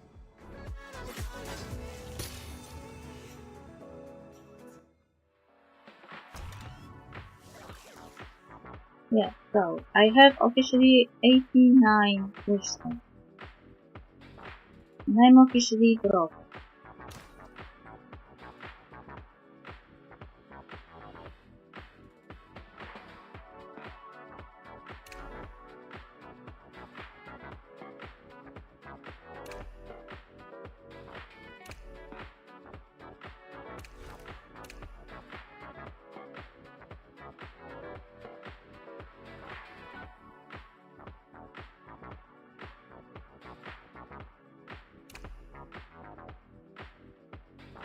Alright.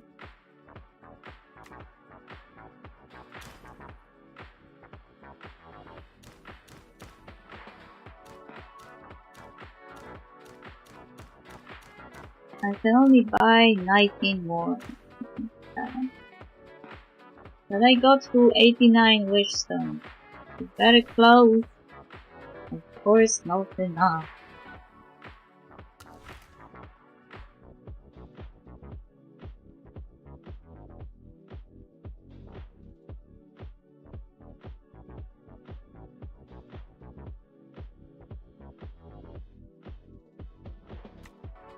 Only you could acquire wish stones in another way. The law. You can't. That's why you should. The character is only 5 days on time. 5 days. Why I hate the game.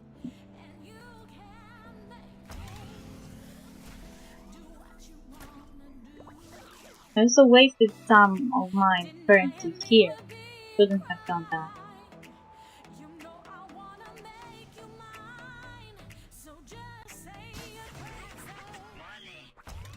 You also don't get points when you get the characters not special. Just annoying. But why can't they give you points from this bank? Why only give you wish stones from this bank? Why only here? Why only encourage people to use only this bank? Why? Why? Why? You're listening to Dislyte X Hertz Radio. Dislyte excerpt. One day we'll rewind all the stories, but that day is not today. You didn't see anything. This guy is something else. You got me out of bed for this? Fuck. He's my spirit animal. I forgot that he likes to sleep. Love. Your defense is full of flaws. I also got Dislyte for you. I never seen. I don't have enough materials to actually level them up. Just me? Or did I get... Ah, so I already have you. Just didn't for you. Cool. I had it for you. Hope I go through first time. No. Relax. And you are cool.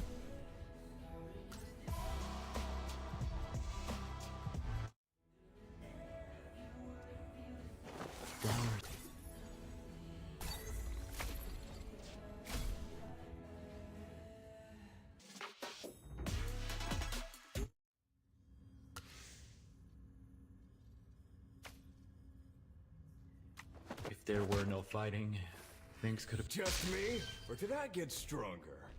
Easy, easy. I thought that was you.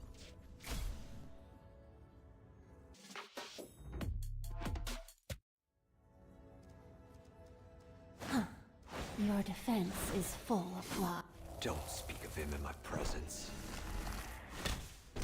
Humanity needs to work together against the miracles. No shit, man.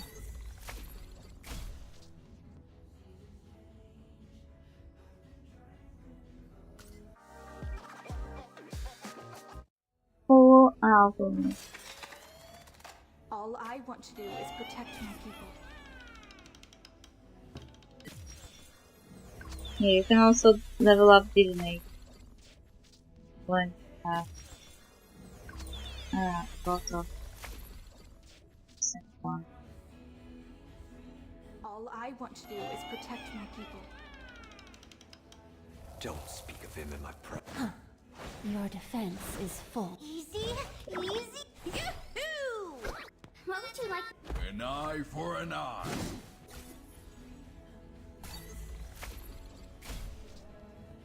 I thought the program didn't the sound. Who was that? Love, or the fear of losing it?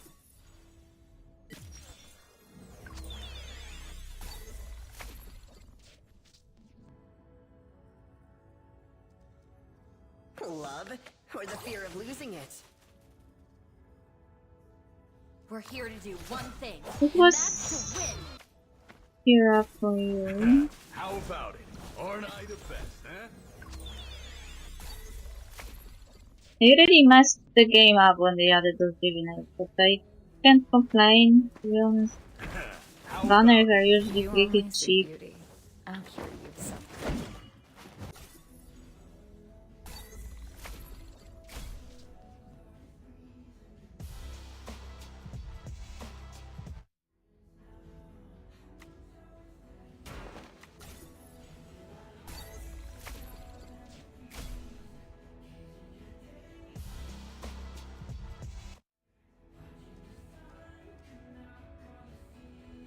I can't. So you leveled up again, say 12,000 power. Money or my love? You can only give up one.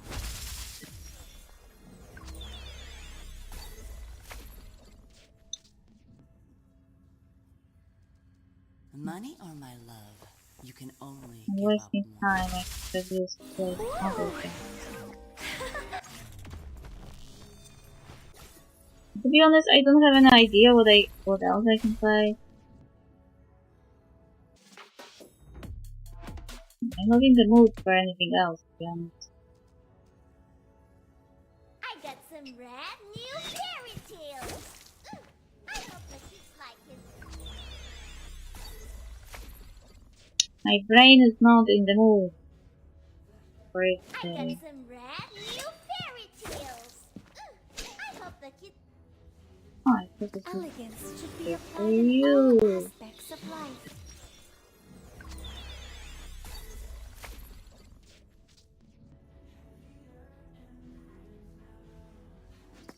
Elegance should be applied in all.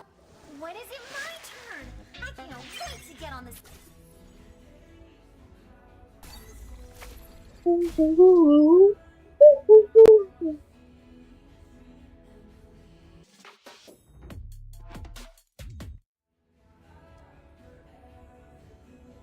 Only silly romantics admire the moon. Light isn't from there. Popularity isn't all it's cracked up to be.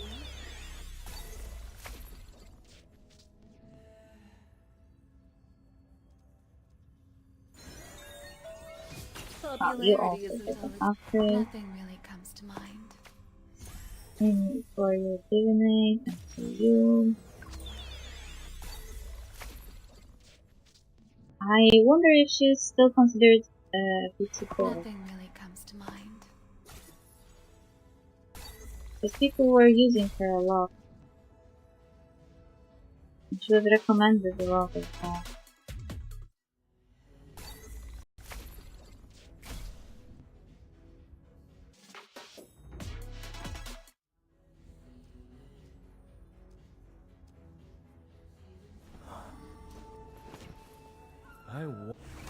today's price. I really need to farm more leveling materials. Plunder and Because a lot of my 5-star characters are those are my tough. If you've got the Gotta take an arrow to the heavens.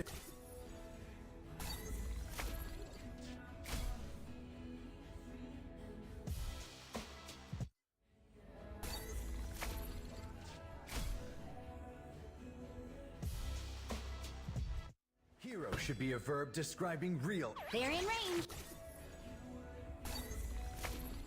This is so weird that I still don't have Mona on 6. Strategy is And Only yeah. destruction.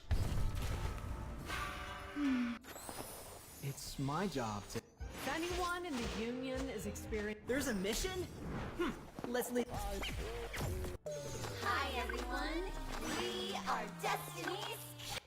I found you, so stop. They upgrade everyone.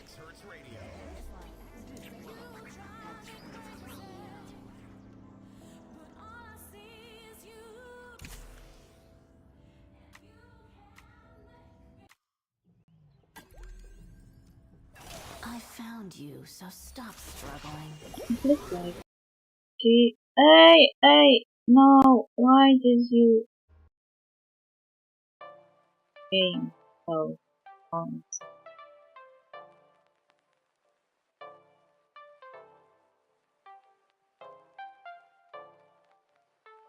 From the whole season, like I said, there's only a few that I didn't do.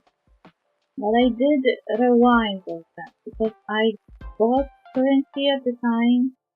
But I just didn't know about Gravity Show with Ahmed. Or maybe I did know. But I really need to check it because I have Ahmed now and I can do the backtrack of his event. It was like 2 years ago.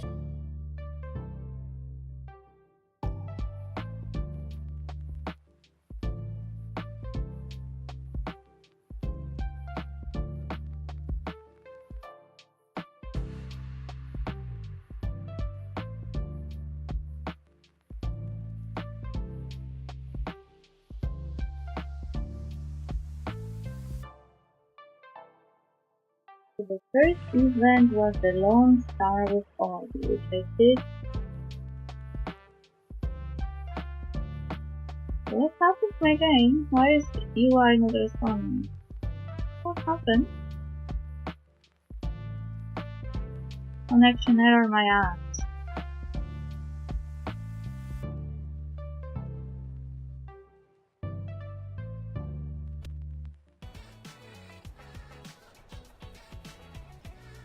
So come back. You've got so many bounty tasks waiting.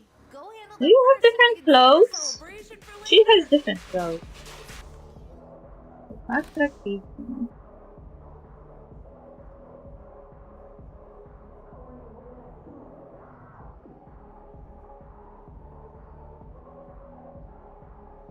The first ever event was with Audi, but I did that for the line via the different. Then there was after charity show. So amazing.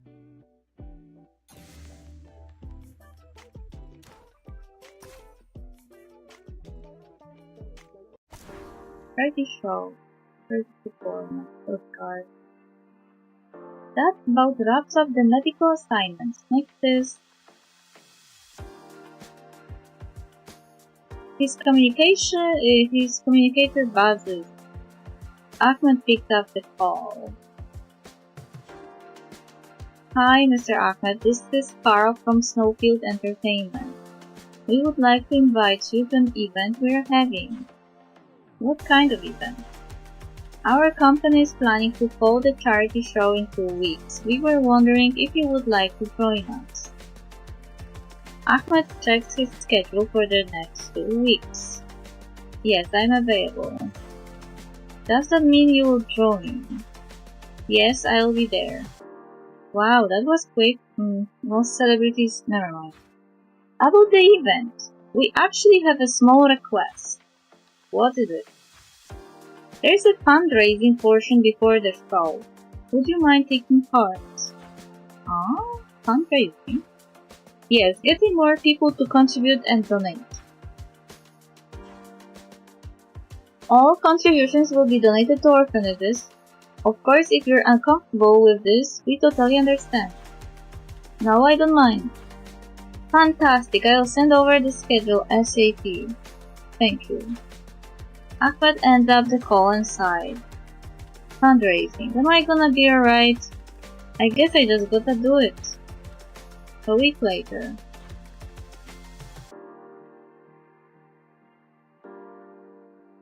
Mr. Ahmed, the donations from yesterday were put into the storage room. Ahmed is listening to music and does not seem to hear it. Hey, you bougie bastard, why don't... Before the silver-haired teenager can say anything, he's dragged away. Feeling movement behind him, Ahmed turns around. Sorry, Mr. Ahmed, he didn't mean anything. Sorry, the music was too loud. Did you say something? Oh no, please don't mind us. Really, what are you waiting for? Hurry up and move the props. Yeah, I hear you. Ahmed watches them in confusion. Did I do something? Whatever, I still need to rehearse. Several hours later. Props check, costumes check, soundtrack check, everything is good. Maybe I can rehearse a little bit more. All of a sudden, shouting can be heard outside. Oh no! Everything is gone! That doesn't sound good. Ahmed quickly rushes out to check what's wrong.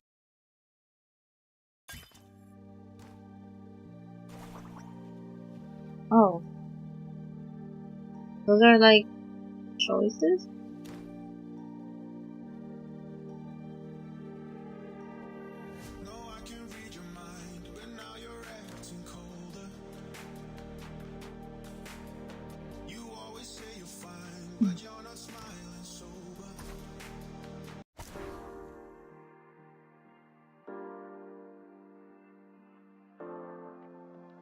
Ahmed is looking at videos about fundraising and how to get people to donate.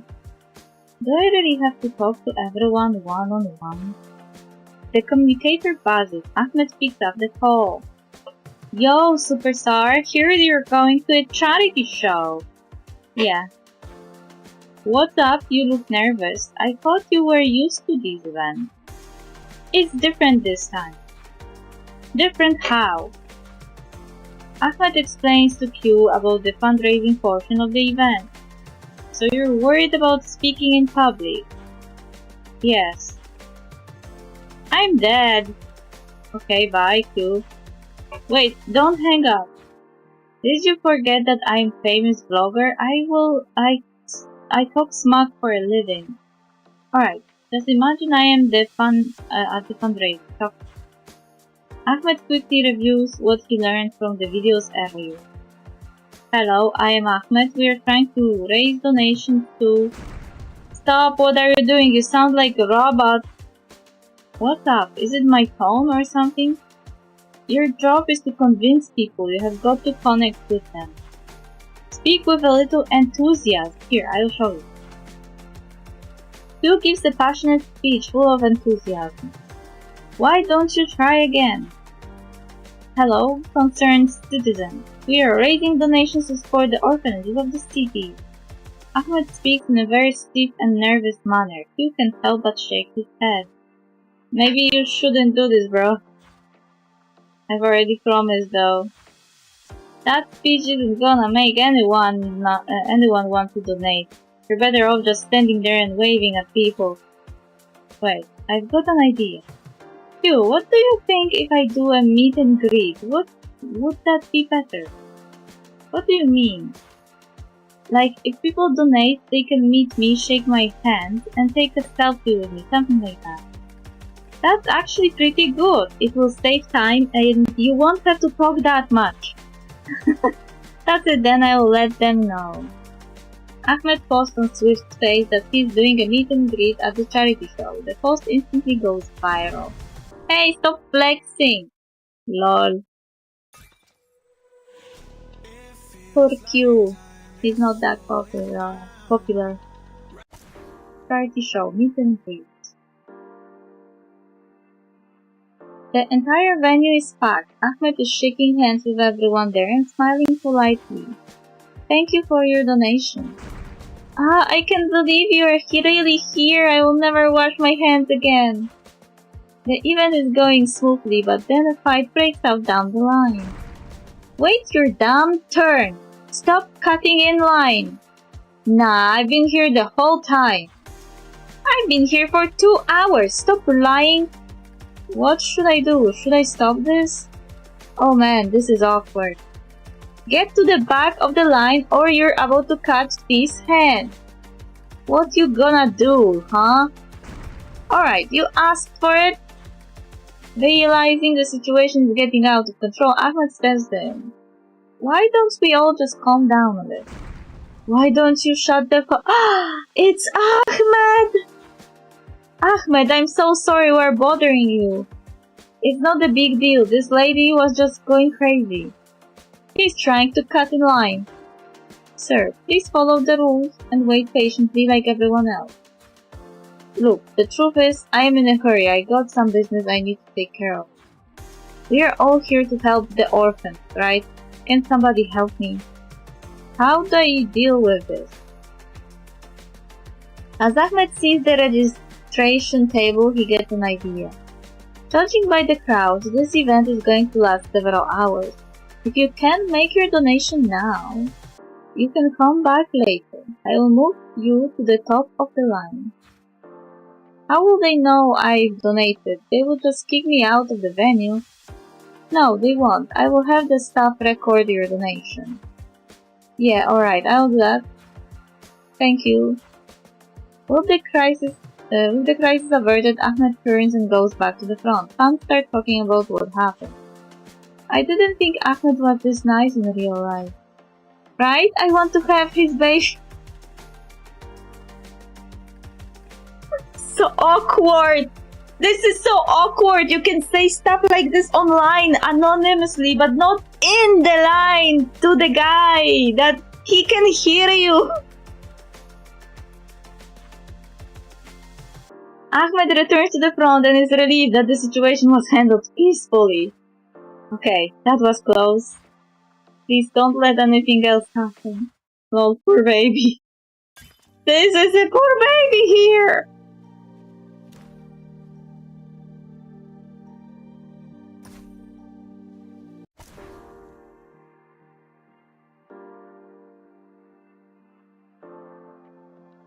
This is bad, really bad. What's up? Oh, Ahmed, it's alright, just tell me. The donations we raised are gone. When did this happen? I don't know. The footage from the security camera has been wiped. It was clearly planned in advance. Were there any witnesses? Let's see, this is the footage before the video was completely wiped. Isn't that Willy? Willy, did you see anything? Me? I didn't see anything. Wait, look at the timestamp. The doors to this place should have been locked. How did you get in? Maybe it wasn't locked. I don't know. I checked the doors before I left. Other than Willy, was anyone else here last night? Silence descends on the rehearsal. Ahmed approaches Willy. Willy, tell us what happened last night. Say something. You looked real suspicious on the camera. You stole it, didn't you? I heard he has been having money issues. I didn't do anything. Who did then? Well, it wasn't me. Did you see any suspicious people here last night? Think everyone gang up on him, even Ahmed really loses his temper. Hey! Ahmed was not ganging up on you. He was the only one who didn't treat you like the possible suspect. He treats you as a witness. Why should I tell you anything? Hey, calm down. We just want to know what happened to the donation. Then go figure it out yourself. You celebrities don't really care. Stop pretending, there are no cameras around.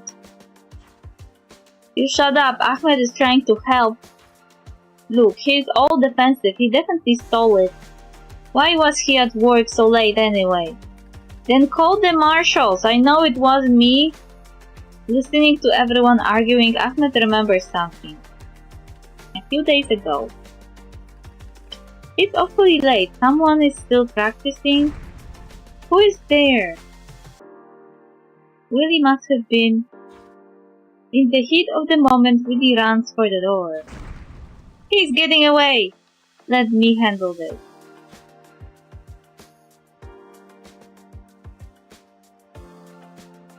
He's gone, I lost him. This neighborhood is not safe though. Help! Somebody help me! That sounds like Willie! Ahmed runs in the direction of Willie's voice. He turns a corner and finds Willie surrounded by several esper thugs. No one is coming, give me your money! I don't have any! Don't say I didn't warn you! Stop! Oh, it's our lucky day, we got another one! Stand back, Willie. Ahmed, Ahmed, Ahmed, Ahmed. I feel like I already replayed this one still.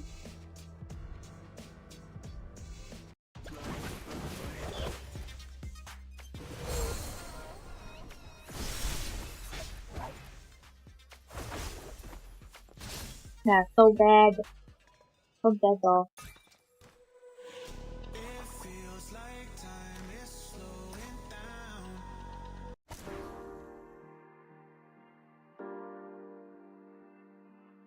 Less than a week until the charity show, Ahmed finishes rehearsing and hears someone singing nearby.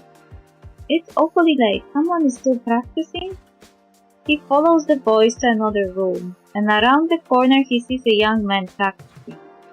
I think I've seen him before. He works part-time here. I believe against all odds. I know this song. It's Ready to Awake. He sings pretty well. I will never let go. I will fight to the last moment. It's pretty cool to use some work though. Listening to and enjoying the song, Ahmed unconsciously starts humming. Who is there? Ahmed knows that he has been found out and walks out into the open. Sorry, I didn't mean to eavesdrop. Where did he go? Meanwhile, outside the rehearsal venue. Almost got caught this time. If the boss finds out that I got a spare key, they'll fire me for sure. I gotta be more careful next time. So he didn't close the door!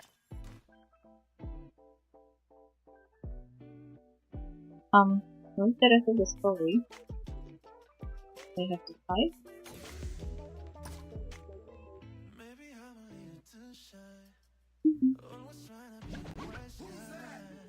Right there!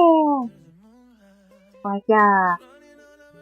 Oh, Ahmed doesn't have anything on him! Oh no, this is bad.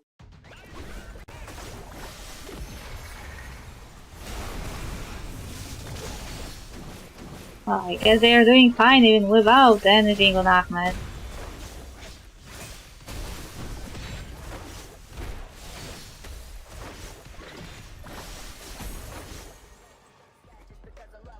Weird. He fainted! Beautifully played.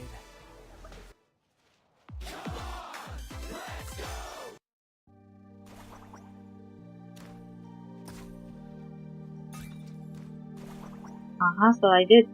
I don't know.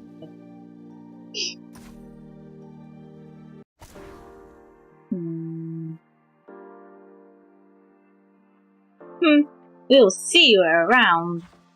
As the thugs run away, Ahmed tiredly approaches Willie. That was close. Are you okay? Ahmed tries to check Willie for injuries, but is pushed away. I don't need your help. You think I am a thief too, don't you? Look, I just saved you. Well, aren't you the perfect guy? Ahmed gets closer to examine Willie's wounds despite his lack of cooperation. Get away from me! You're bleeding. It's a scratch. I will get a band-aid or something. Before Willie can finish the sentence, Ahmed produces a miniature first aid kit and starts to patch him up.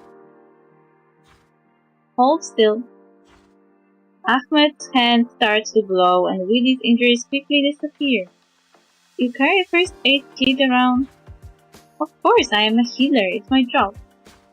No, I mean... Yes. Don't you celebrities have staff to do stuff like this? It's something I learned when I worked at Chickpea A. Are you kidding me? You worked at Chickpea A? That was before all the superstars. I grew up poor. I even dropped out of high school.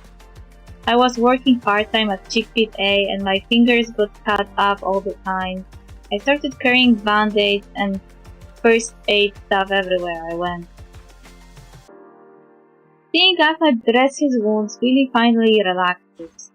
Look, I really didn't steal the donation. I got mad and ran because everyone was accusing me. I believed you. Then why did you run after me? Ahmed scratches his head and tries to explain. I never doubted you, I just wanted to come tell you that sorry if you thought I was chasing you. Looking at Ahmed's honest expression, Willie sighs and nods his head. The rehearsal studio, it's true I was there, I have a key. But I never stole anything. You were practicing your singing, right? How did you know? I saw you practicing the other day, but you ran away. Well, I was here last night and I saw some people that were real suspicious. But I couldn't tell anyone because I had to explain why I was there and how I was there. I didn't want to get fired. I understand. I used to break so many plates at that restaurant. My manager threatened to fire me every week. In order to prove your innocence, we have got to find those donations. These suspicious people, what do they look like? They look like thugs. As per fact, I saw them break in like this. Did you see them steal the donation? No, I was hiding, but I heard them talking about meeting somebody at the ice lake. Something about the deal. I was scared, okay? As soon as I could, I ran off. That's all I know. Ice lake. I got it. Go home, Willie. But I will take care of the rest. Aww, such a nice guy. The good guy, nice guy, not the bad guy, nice guy. Ahmed is hiding in a discreet location near Ice Lake. He sees a couple of thugs meeting up with the Shadow Decree. I wasn't expecting to run into the Shadow Decree. Good thing I already called for backup. Nice, everything seems to be in order. Pack it up, boys, let's go! What's taking the Union so long? These guys are about to leave. Ahmed decides to buy some time. Hold up, hands in the air! Where did this idiot come from? Take care of him!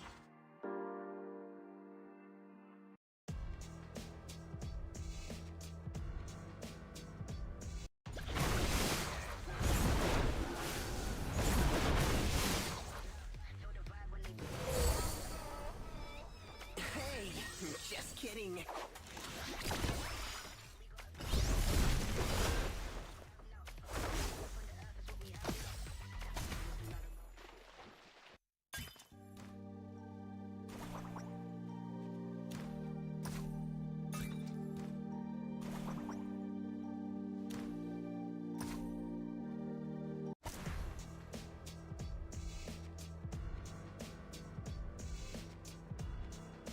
They got away, but at least the donations are all here. Hopefully Willie is alright. It's almost midnight. Ahmed takes the donations and hurries back to the rehearsal venue. The staff at the rehearsal venue are still waiting for Ahmed to return. Willie quietly walks in. Look who is back, ready to confess. I didn't steal. Stop lying. A voice is heard coming from the open door. I got the donations back. Ahmed! It was all a misunderstanding. Willie didn't steal any. He actually helped me catch the real thief. Ahmed explains what happened to the staff. I see, I'm sorry, Willie. We shouldn't have accused you. Alright, let's get back to work. Tomorrow is the show. This stage is going to build itself. The staff quickly gets back to work. Ahmed and Willie both look tired. I'm sorry. For what? For only thinking of myself and wasting everyone's time. And you almost got hurt. I will quit first thing tomorrow. No, this wasn't your fault. Don't apologize for what happened and don't apologize for what other people thought. Ahmed patted the crestfallen Willie on the shoulder. You like to sing, right? Willie nods slightly. Then go on, sing. I don't really know how, like professionally. I will help you. Really? Really? I want to be a professional singer. I will be your #1 fan then. Aww, the next day.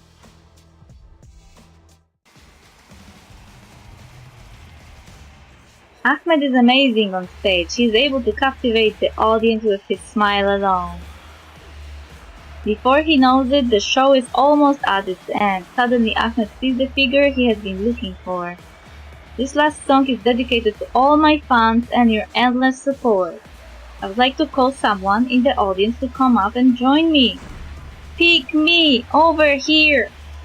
The young man over there, yes, you! This was planned.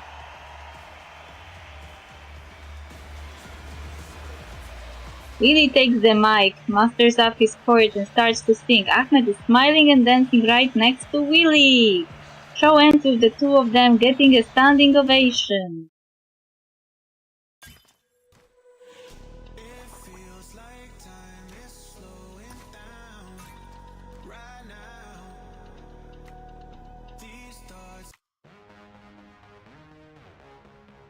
I guess I did.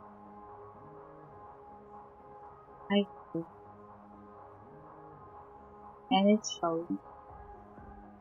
I did show this origami block. This is here.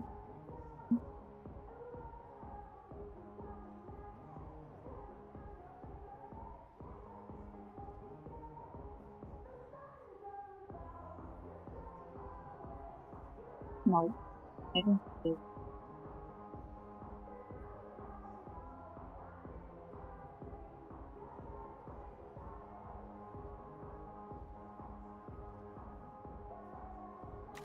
It must have been stored.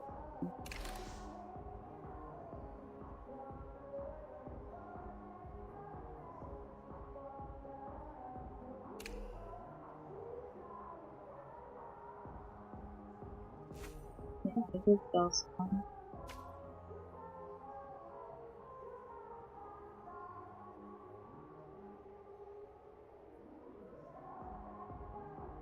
This is the only one I put.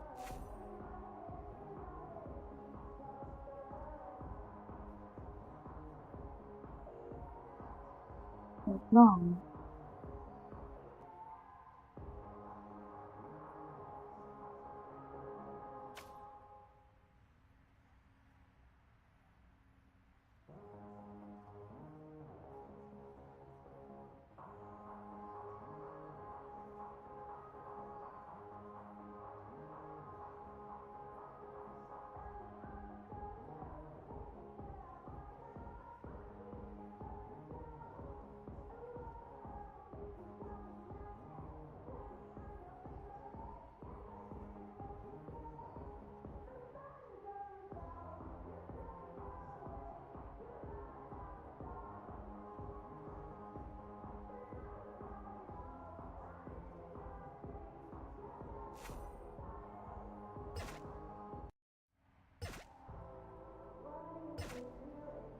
Downloading resources? Okay. This is sad.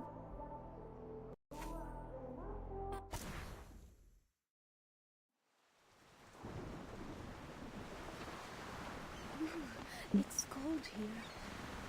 It must be spring. Was this all caused by that cube that Gaius was talking about?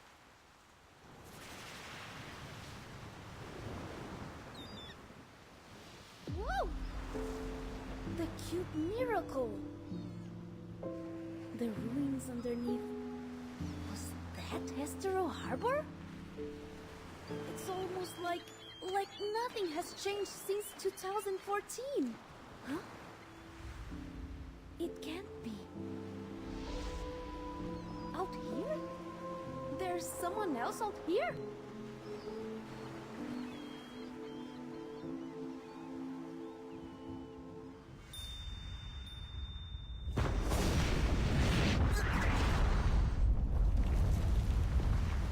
Whoa!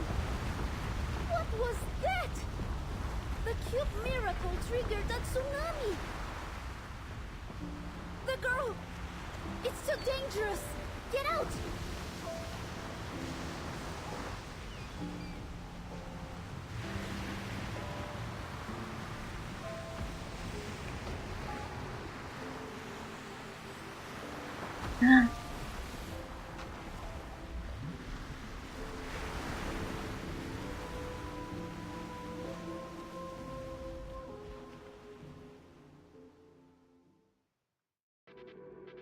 What happened? Li Guang is awoken by the sound of his phone vibrating. Ah, that's loud. What time is it? She forces her eyes open and looks at her wristwatch. My watch has stopped. Should I get water in it? Happening to accept the incoming call, she is greeted by the sound of familiar voice. Li Guang, finally, I've been trying to get through to you. Gaius, Zeus. One of our observatories detected a tsunami coming into Estero Harbor. Are you alright? I'm fine, nothing too serious. Where are you now?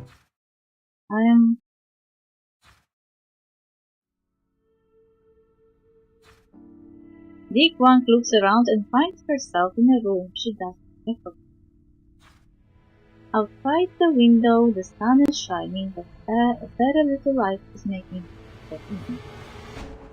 Li Guang takes a look out of the window. You can just about see the ruins of Estero Harbor off in the far distance.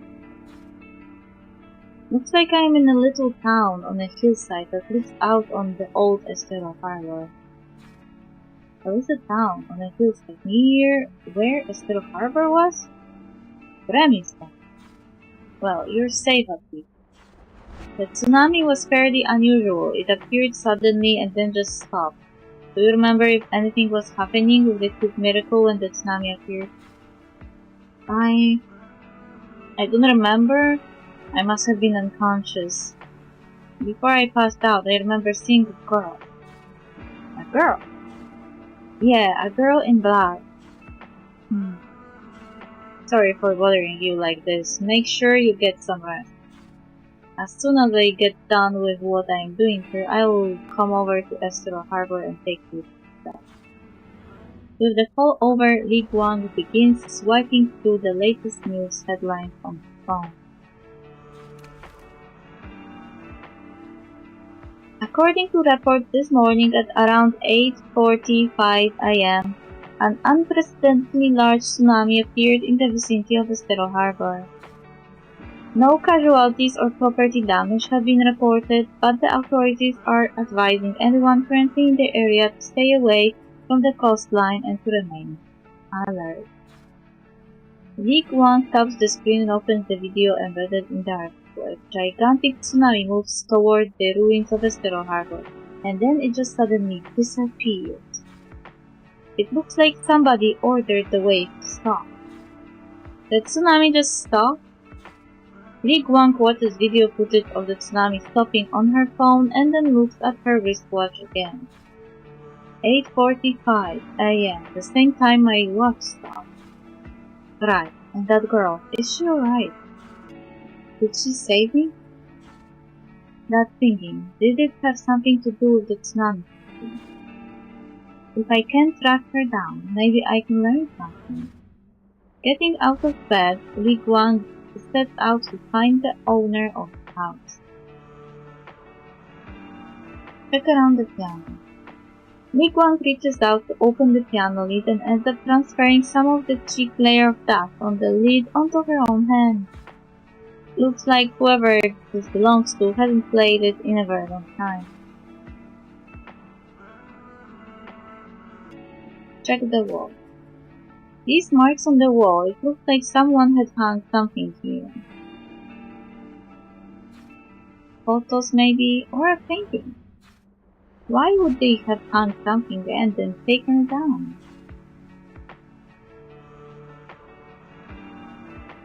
Check the window. Outside the window, the wind is gentle and the waves are calm. The salty sea breeze lightly strokes the curtain.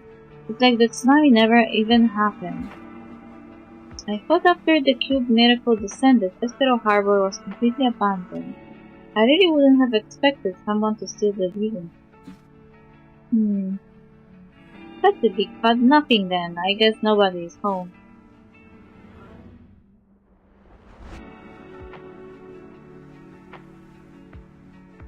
The notification sound on Ling Guang's phone goes off again and she looks to see what the message is.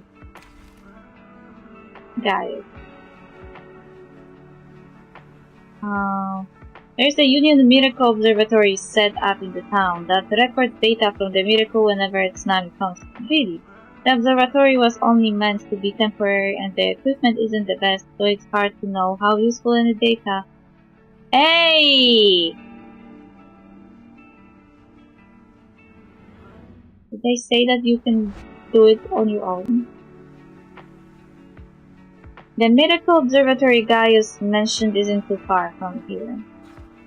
There's not much to be gained by hanging around, lying awake for no one. Might as well set off. That was annoying, I was reading those messages.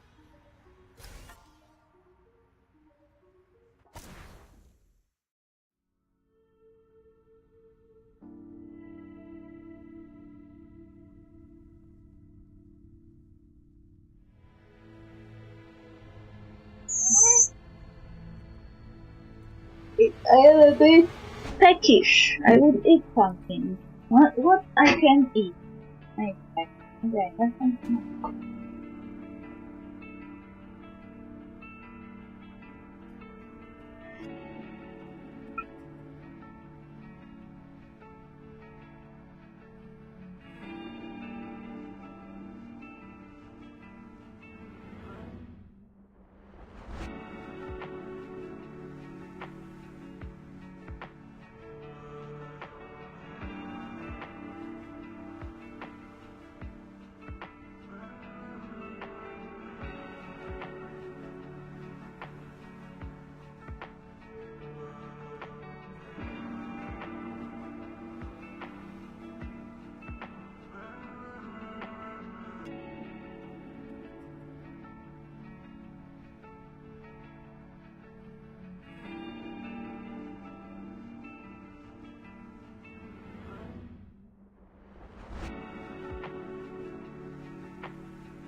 I found cookies.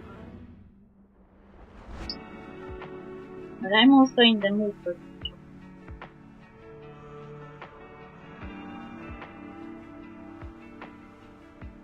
do something good for me.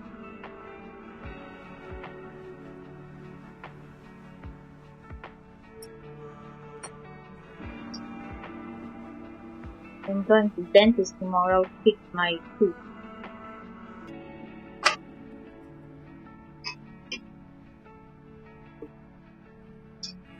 So I won't have to worry that my food is getting stuck inside my tooth.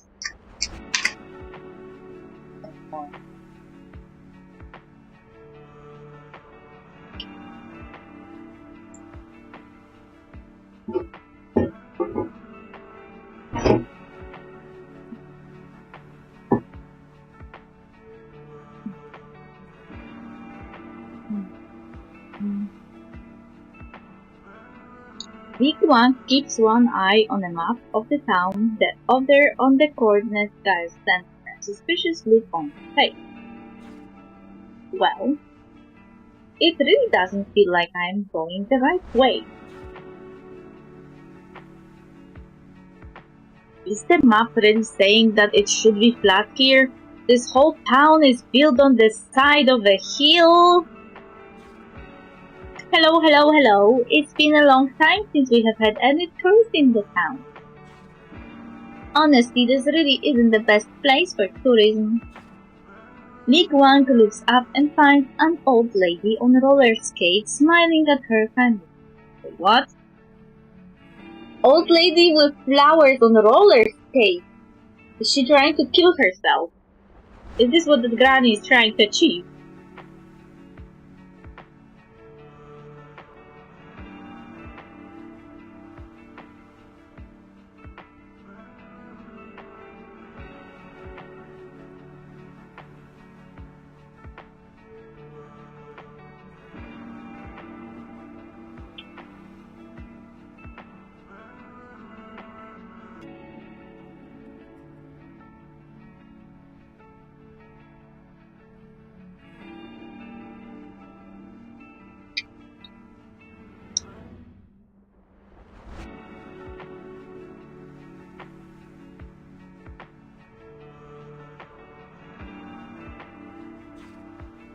I am League One. I am an explorer. The Esper Union sent me to look into some unusual activity relating to a miracle. An Esper sent out by the Union? Wonderful! I hope there is still time. Everyone here calls me Mistress Maisel. Miss League One, is there anything at all I can help you with? I'm actually a little lost. I'm trying to find the Miracle Observatory here in town, but the map I have is really confusing me. Let me have a look. Oh, no wonder this map is more than 10 years out of date.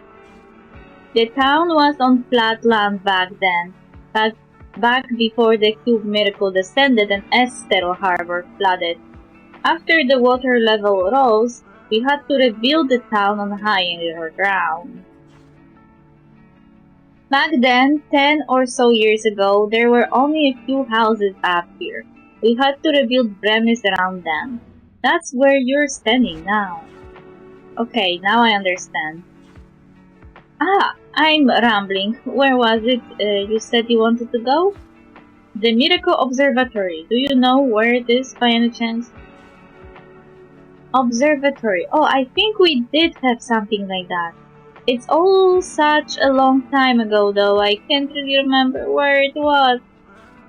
I'm sorry, I'm not as young as I was and my memory isn't so good these days. I'm starting to be suspicious of the grandma.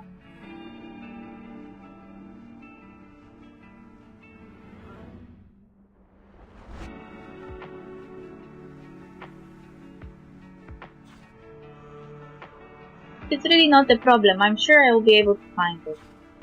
Oh, hold on a second, I have a newer map of the town. At least let me give that to you. Thank you, that's very kind of you.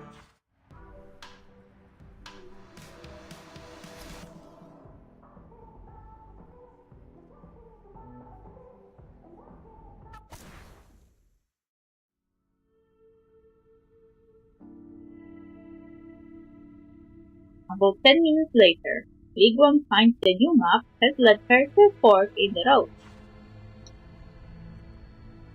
If this map is right, the observatory should be over in that direction.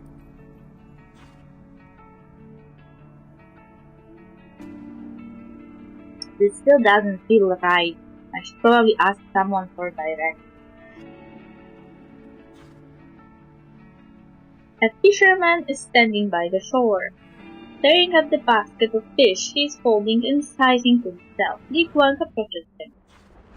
Hello, you wouldn't happen to know the way to the Miracle Observatory, would you? Hello? Who is there? The fisherman is so shocked that he throws his hands up and the fish in his basket go flying. My fish!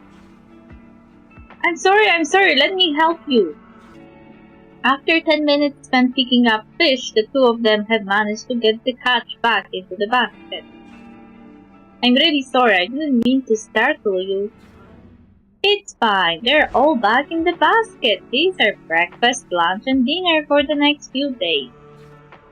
You fish for a living? I suppose you can say that. I've been doing this the last 10 years. Before that, I was a car salesman. The Cube Miracle descended and wiped out Estero Harbor. Afterwards, everyone had to figure out new ways to put food on the table. Most of us that survived have ended up fishing. Gramis isn't exactly a hub of international commerce these days.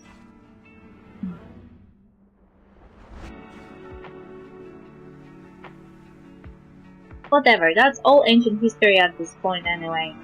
What were you hollering at me for in the first place?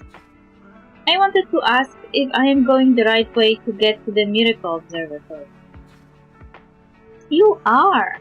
Just follow this path down to the dock, hop on a boat and head over. Great, thank you. Oh, hold on. Why do you even want to go over there?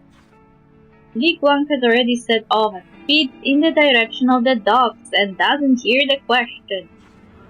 A tsunami could come in at any time. It really is dangerous down there. Ah!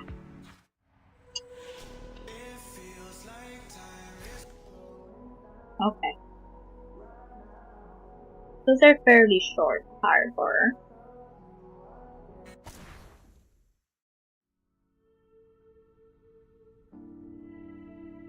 So this is a part of the storyline, Sea and Song, of Endless Summer and Warm Winter. Those were two stories focused on the Estero Harbor destruction and the weird time stop and time loop phenomena in there.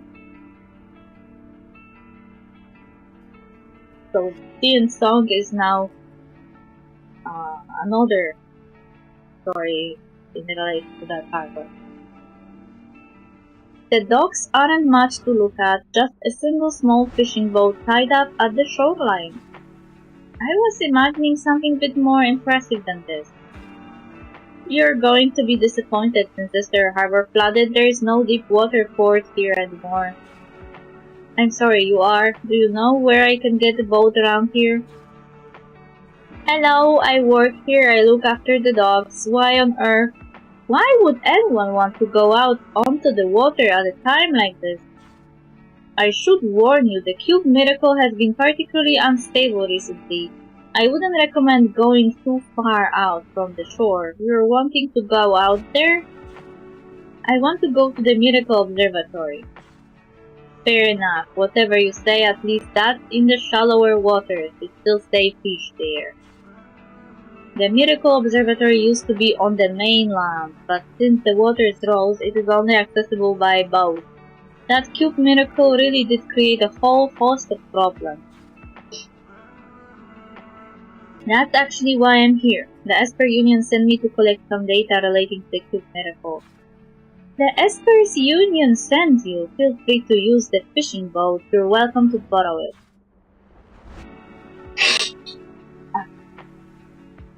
That's very kind of you. Be careful out there. Even if the Esper Union did send you, you still don't want to go out into the deeper waters. It's too dangerous out there. Don't worry, I'll be careful.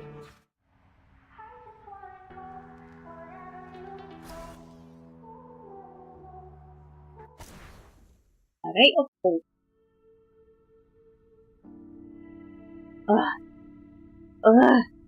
The wind here stinks of fish. It's damp. It's so salty. I'm going to suffocate. You're asking a lot, Gaius, making me come to a place like this. Seawater is gross, horrible, nasty stuff. The sound of these complaints is carried on the wind, carried along with a large helping of seawater. Li Guang shuddered. Facing Li Guang from the shore as she rises, a woman, a weird-looking and seemingly very dumb woman. Or is it perhaps two women? Hello, I'm Farah. Farah, Abzu, and Tiamat.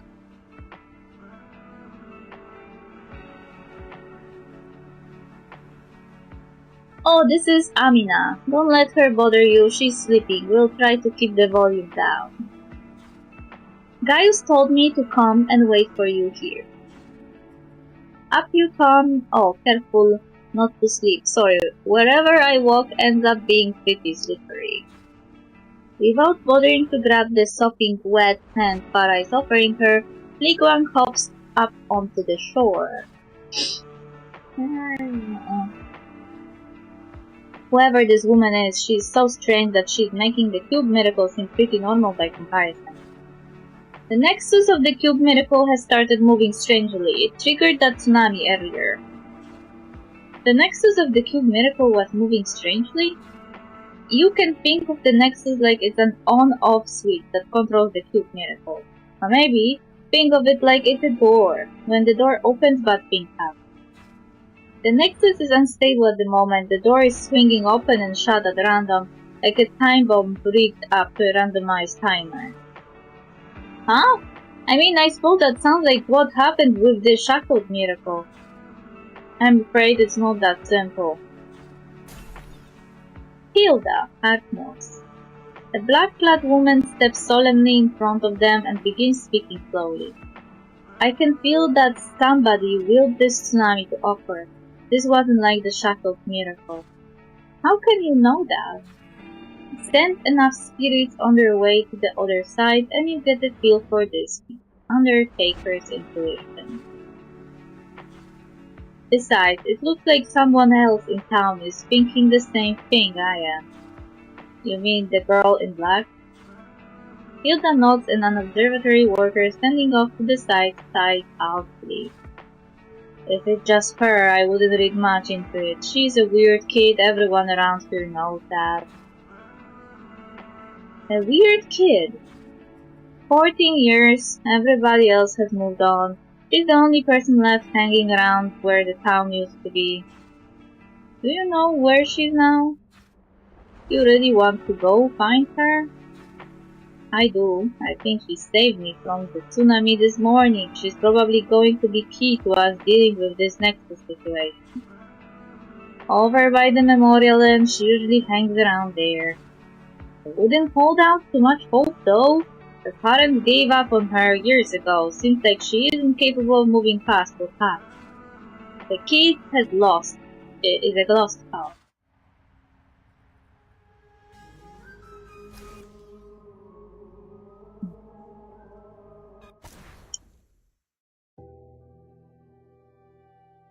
Is this a sword? Doesn't look like a building. The white memorial monument stands alone. The monument's base is submerged beneath the waters of the sea, with the ruins of the towers that once stood in Estero Harbor and with the countless bodies of the drowned.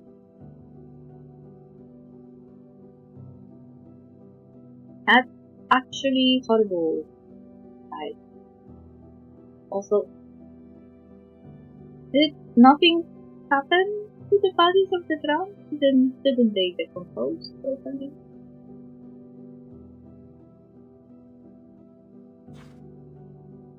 Whether it's because there were so few survivors or because those who did make it out can't bear to think about that, no one comes here to reckon with the past. No one except the girl in black. Hey, I'm Lin Guang. I'm an explorer. Thanks for saving me before. The girl in black is standing with her back to Li Guang and seems not to hear Li Guang. I'm sorry to bother you, but... The girl in black looks at Li Guang, then raises a hand and points at one of her ears. Huh? You can hear what I'm saying. The girl in black nods her head and then points a finger at Li Guang's mouth. Oh, you can lip read. Fantastic.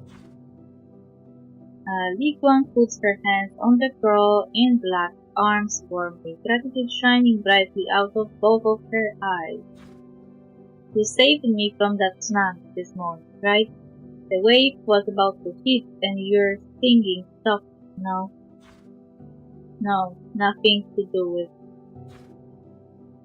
My name is Li Guang. What's your name? Let go of me, you have got the wrong person. The girl slips out of Li Guang's grip, shaking her head vigorously, but Li Guang sticks close to her. It was definitely you. You have got the abilities of an esper. Your singing foamed the tsunami. I saw it with my own eyes. Look. Li Guang shows the girl the video recording of the tsunami on her phone, then shows her the broken wristwatch. Look, 8:45 a.m. My watch broke at the moment the tsunami came in, and then the tsunami just stopped. There were only the two of us there, and we're both still alive. I'm not wrong about this. It was you that stopped the tsunami. This whole situation is pretty urgent. The cube miracle is unstable. Fluctuations from it caused the tsunami.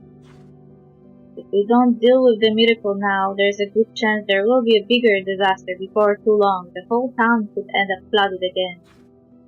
We need to get Opus chiefs from the Esper Union into the cube miracle and try to deal with the Nexus. The problem is right now the seas around Esper are so dangerous there is no way to get close to the cube miracle. If you can help us, use your singing voice to calm the seas. Maybe we can stop something terrible happening and save the town. Or at least make sure more people can make it out alive. Faced with Li Guang's pleading, all the girl can do is keep shaking her head. Please, everyone is depending on you. What happened this morning was a one-off. A one-off? Huh? I'm really sorry to let you down. Maybe I could have done it once, but not tenfold. I'm sorry. The girl slumps down onto the floor and sits there hugging her knees, her head down.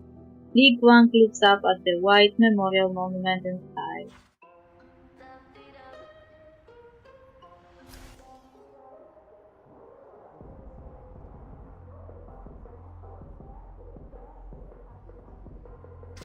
Nora.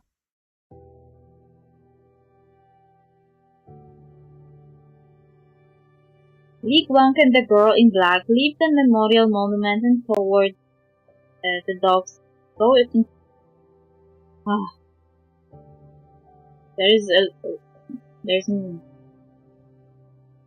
Don't know who write those in, but they eat words of this time. And headed towards the docks in silence. Is it alright if I go now? You're basically to the docks. Please don't try to find me again.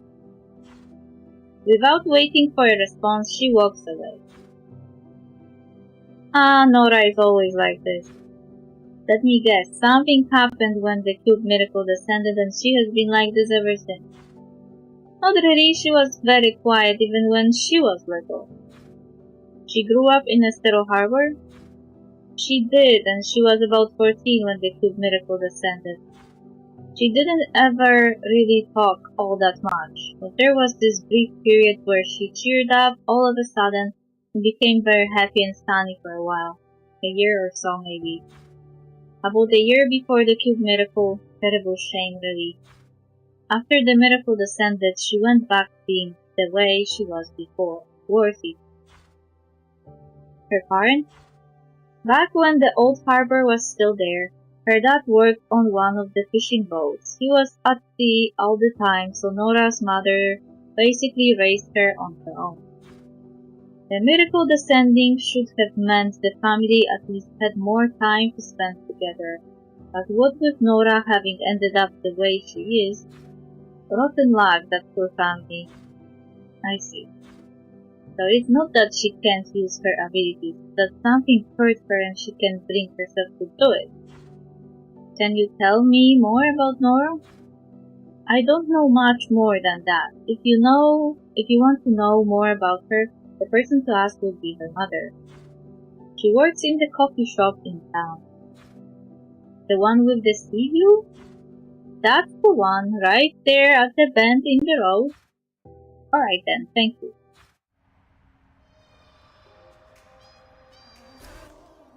Girl in.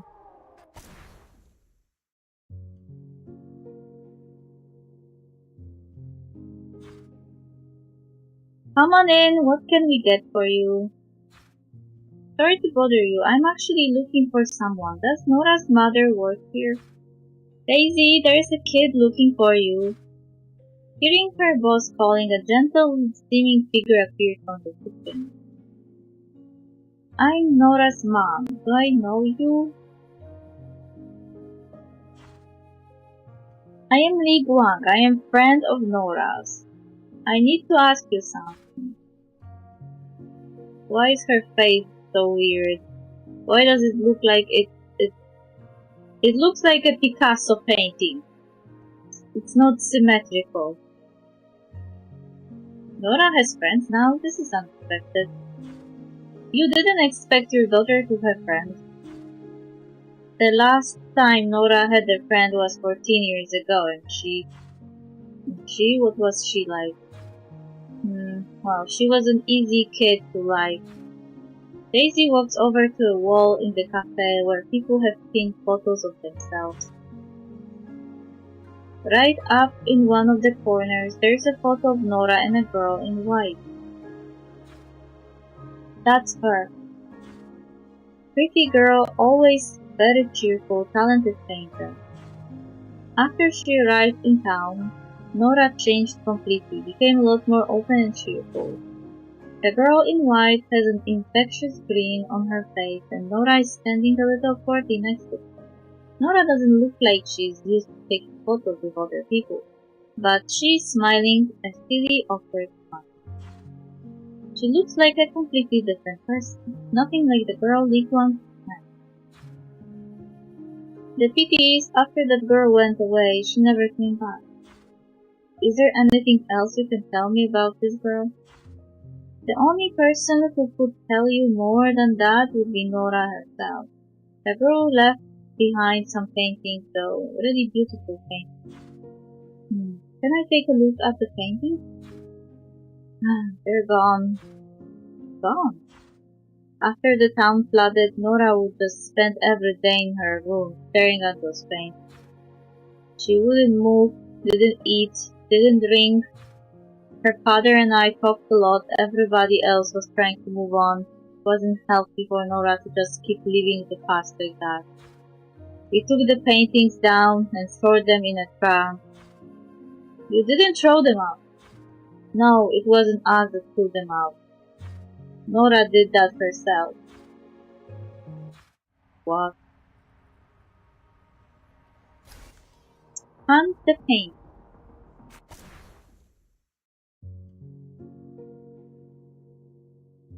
Daisy pulls Li Guang out onto the street outside the coffee shop. Somewhat startled, Li Guang lures out the coffee. Nora threw the paintings out herself. Daisy nods and sighs a long, drawn-out sigh. At first, I thought she had done it because she wanted to break out of herself a bit.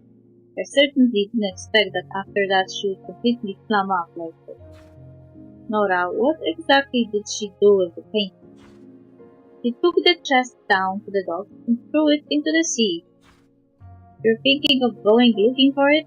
This all happened years ago. The sea will have ruined the painting by now. Thanks for the check. Thank you for talking to me about this. Baby, I'm going to go look for that gun. Li Guang straightens up and pats herself down a little. She's getting ready to leave when they stop. Li Guang, I don't really know who you are or where you came from. But in the last 14 years, you're the only person who has actively sought out my daughter, and you claim to be her friend. Li Guang can feel that the hand Daisy has grasped her own was shaking a little. Thank you for doing this for her. As a mother, it means a lot. By the time Daisy reaches the end of her sentence, her words have already become rather stop-start, and a quaver has entered her voice. Li Guang grips Daisy's hand firmly and gives her a confident face. It's nothing, this is just what friends do.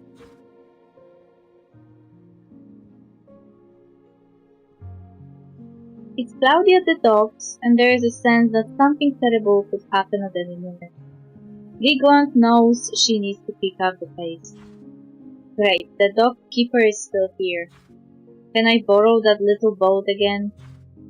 I'm going to need something to fish with, a net, a rod, something like that. I'm happy to lend you whatever you need, but what is it you're thinking of doing? I need to try and find something that got dropped in the sea. That's really not a good idea right now. It would be very dangerous to go out there when it's like this. I know, but I need to do something that's very important for a friend of mine. I will bring the boat and the net rod, whatever, back as quick as I can. I really can't talk you out of it. Take them, but please do try to be careful. Thanks, I will. With a fishing net in hand, Li Guang clambers into the boat and sets off rowing.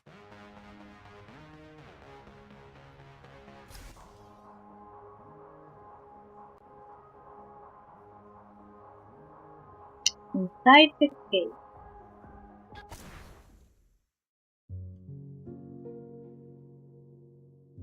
Back at the docks, Li Guang opens the trunk. Her eyes fall immediately on the painting of the campfire. Wait.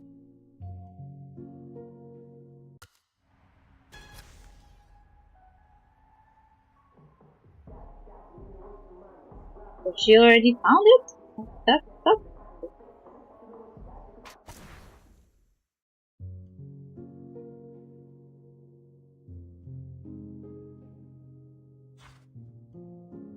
Sitting on a gentle slope, a small green tramcar waits at the tram stop. It looks like it's one of the hills in the old Estero Harbor. In the background of the painting, the endless blue of the ocean is visible. This, left behind but one narrow path. Whoever painted this is dead. Why on earth would you say that? Surely, Undertaker's intuition. To those still living, this has no use except to make them fear the world they live in. But if you insist on taking this attitude, you tell me, then how am I supposed to persuade her to come help us? Simply, the thing that makes the survivors get back up, keep going. Send enough souls on their way and these things become obvious. We have to use something the dead left behind. You do talk nonsense sometimes. Hope. That's what those who pass on leave behind for us, the hope that allows us to live on. The departed leave us hope?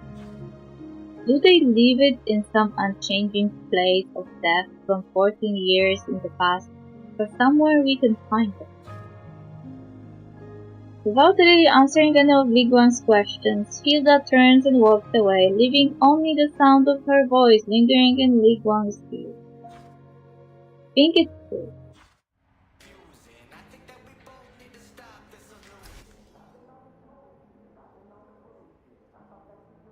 Persuade.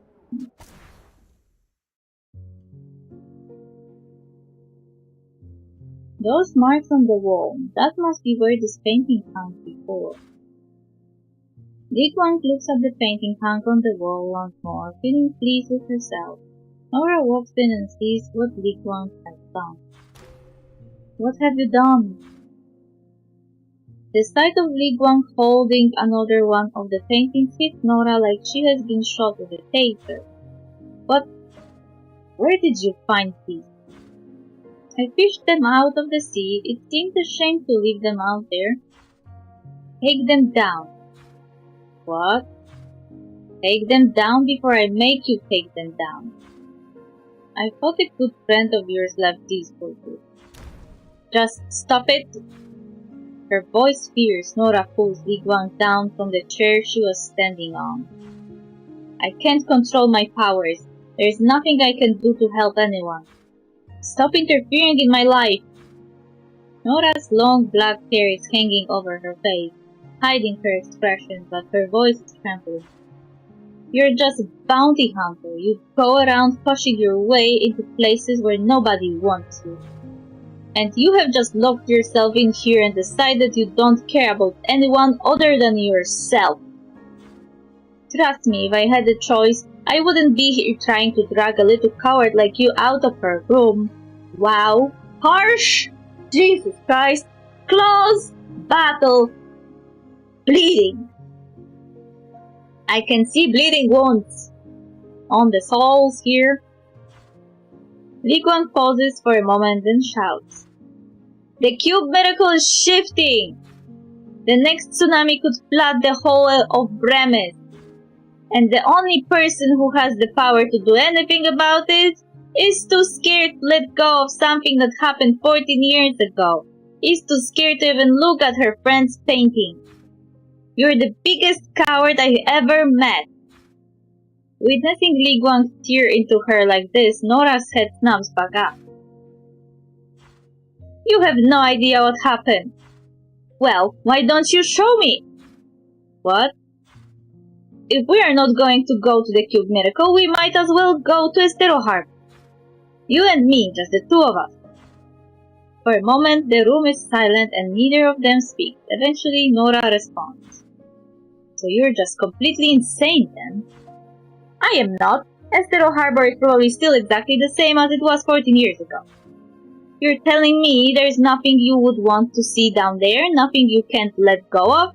That there is no person you can't let go of? Li Guang's words are so earnest that Nora finds herself caught between real curiosity and wanting to laugh out loud. Go on then, tell me, how would we get down there? Explorers like you must know a bit about diving. The ruins of the harbor are what, 700-800 meters below sea level? Go down more than 200 meters below sea level and your organs will implode. They will. Good thing I brought along some help. Li Guang responds to Nora's mockery with a grin that suggests she has something in mind. Tomorrow morning at 8, I'll be waiting for you at the docks. If you have got the nerve to come and say goodbye to the past. Not finishing the sentence, Li Guang turns and walks out of the door, leaving Nora to stare blankly at the paintings she had never thought she would see again. Fisherman's Request.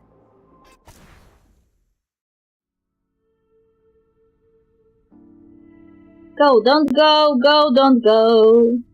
Is that the same fisherman I just saw in town? Why is he talking to his fishing bag? Hey, problem? Oh, hey, it's you! Well, actually, nah, never mind. You might as well tell me. I can't promise I will be able to help, but if I can help, I will help. Circular logic. Well, would you mind going across to the other side of the shallow waters to catch a fellow croaker for me? The other side of the shallow waters? I guess I can just borrow a fishing boat and head over there. But if you borrow a fishing boat, it won't be a surprise for her. Surprise? Oh, I get it. You don't want to let the lady who looks after the dogs know about what you're doing. Shh! No problem, I can help you out. Really, I would really appreciate it. Right, so an Estero yellow croaker has a yellow body and a white tail. The scales have a shiny metallic sheen. The waters over on the other side are the only place where you can catch them these days. Noted, I'll head over there now and come back when I've got one.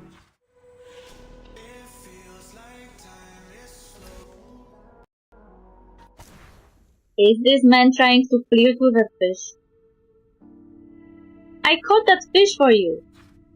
I don't know how to thank you. The fisherman accepts the yellow croaker and sighs happily. Hope she likes the surprise. She definitely will, and I'm sure she likes you too. Oh yeah, he is flirting with a fish!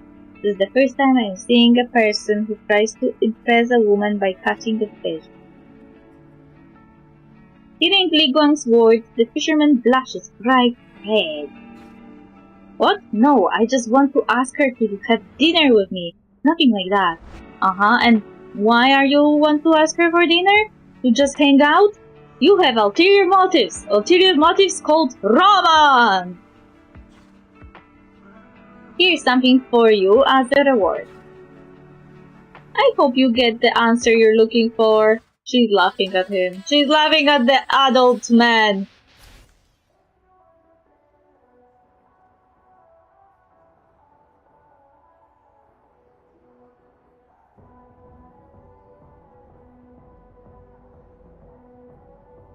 Oh, there is so much of this story. Jesus Christ, this is so long.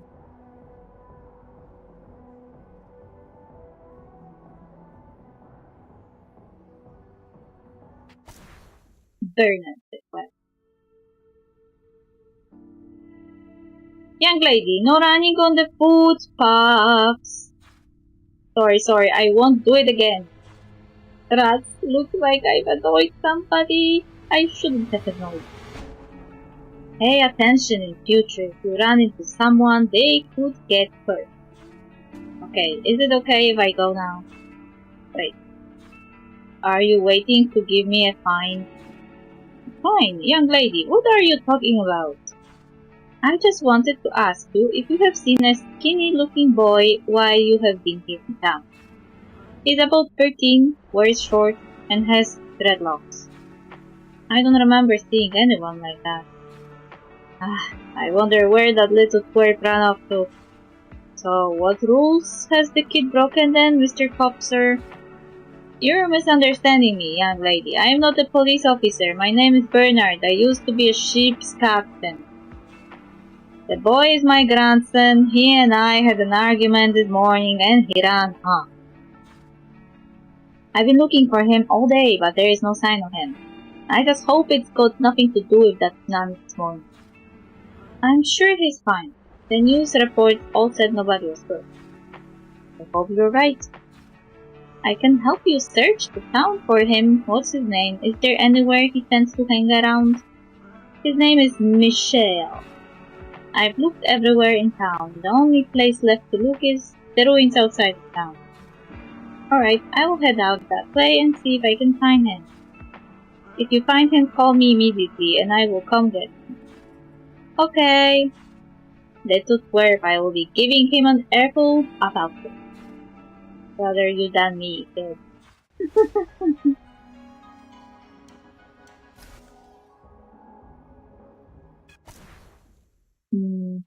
After searching the ruins for a while, Li Guang spots a skinny-looking figure down by the seashore. Shorts dressed. I guess that's him then. Michel! Hearing Li Guang calling his name, the boy turns around a little startled. Who are you? I'm Li Guang. I'm an explorer. Bernard is looking for you. Oh, that old fogger. Michel kicks the stones on the shore grumpily. Just get back to town as quickly as you can. There was a tsunami this morning. It's not safe here. I know. I can walk myself back. Don't go anywhere. I need to call Bernard first. Li Guang calls Bernard on the phone and tells him where Michel is. It's not long before Bernard arrives at the shore. Thank you, young lady. Michel, come on, we're going home. Now you're wanting to pretend like we're family and push me around. Don't talk to your grandfather like that. He was really worried about you. He's not my real grandfather. The boy mutters the words out and Li Guang isn't really sure what to think. I'll take the lad home now. Sorry you had to do this. It's really nothing. It's nice to be able to help out. After saying goodbye to Li Guang, Bernard leads the boy back toward the town. Li Guang watches the two of them fade into the distance and wonders what the boy's words had meant. They aren't related to each other. They don't look like they are related, but probably he was adopted by the guy, so he became his grandfather legally. Maisel said so.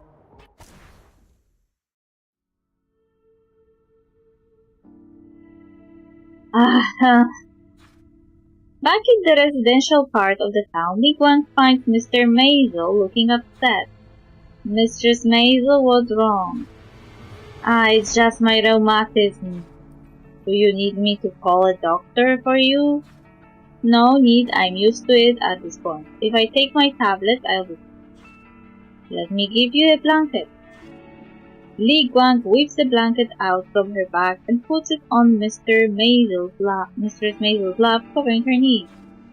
You really are a lovely young woman. You remind me a little of my daughter. Where is your daughter now? She went to Gyret. After the cube miracle descended, she felt like there was no chance of her finding a job here. She had to go to another city. The first few years she would come back a few times a year, but what with all this miracle activity getting more and more frequent, she has been coming back less. Still, we can always do video calls and she sends me gifts from time to time. If I can see that she's doing well over there, that's enough to keep me happy.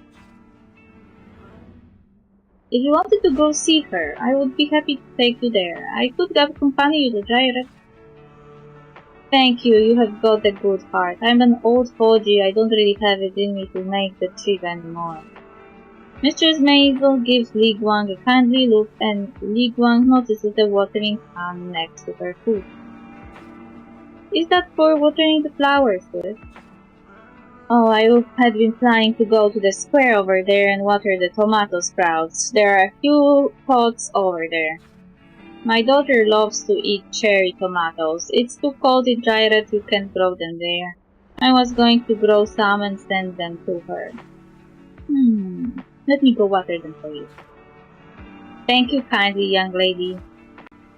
A few minutes later, Li Guang finds the plant pots at the edge of the square. These must be the pots that Mistress Maisel was talking about. They look different than I thought they would. A water storage system, thermometers, there's a fan out there. This is more like a miniature greenhouse. Mistress Maisel obviously really cares about this.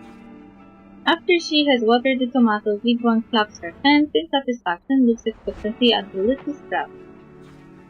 You lot hurry up and grow, alright?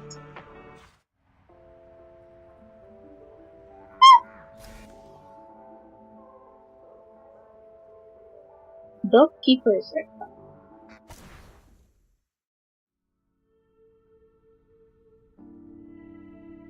Arriving near the docks, Li Guang returns the boat to the lady who had lent it out to her. Thank you for lending me the boat, Mistress Dockkeeper Mom. It was really nothing. I should be thanking you and the Esper Union. If it hadn't been for Esper helping out back then, there really wouldn't have been anything left of Estero Harbor.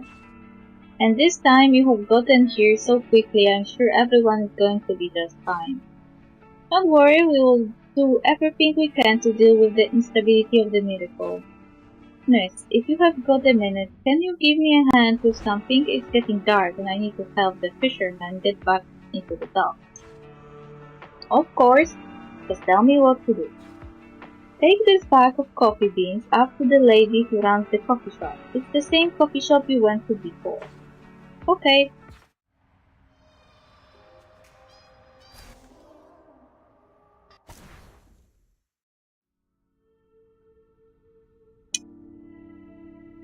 Welcome, welcome! Oh, welcome back. Here to see Daisy again. She already finished her shift. I actually came to bring you something. Me? Lee Guang pulls the bag of coffee beans out of her bag and hands it over. The lady who looks after the dogs asked me to give this to you. The shop owner looks at the bag of coffee beans and a little confused, then spots a note tacked to the outside of the bag. I'm sorry about what happened before, Amanda. This is just like her. I told her it didn't matter. I didn't know she was going to worry herself this much over what happened. What happened? It really wasn't anything. We had a bit of a disagreement when we went to watch a film the other day, and we haven't spoken for a couple of days. Ever since we were little, if I ever get ever slightly upset with her, she always sends me something like this. It's her way of apologizing. You two have known each other since you were little? Yes, we grew up in the old Estero Harbor together. We were playing together even when we were in the primary school. It's been so many years. When you think about it like that, it's almost like fate bound the two of us together. The cube miracle took so many people, but it couldn't separate the two of us. Okay.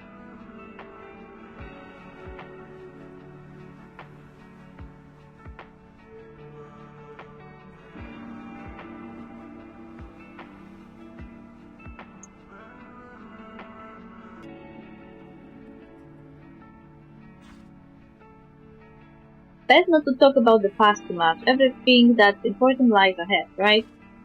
The shopkeeper opens up the bag of beans Amanda sent her and makes a cup of canned drip coffee.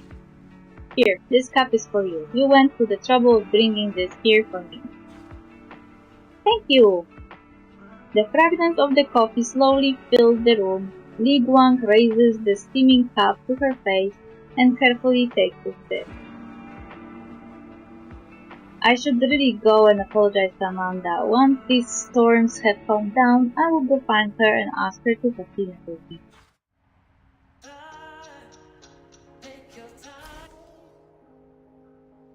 I'm starting to think there's some romantic triangle going there.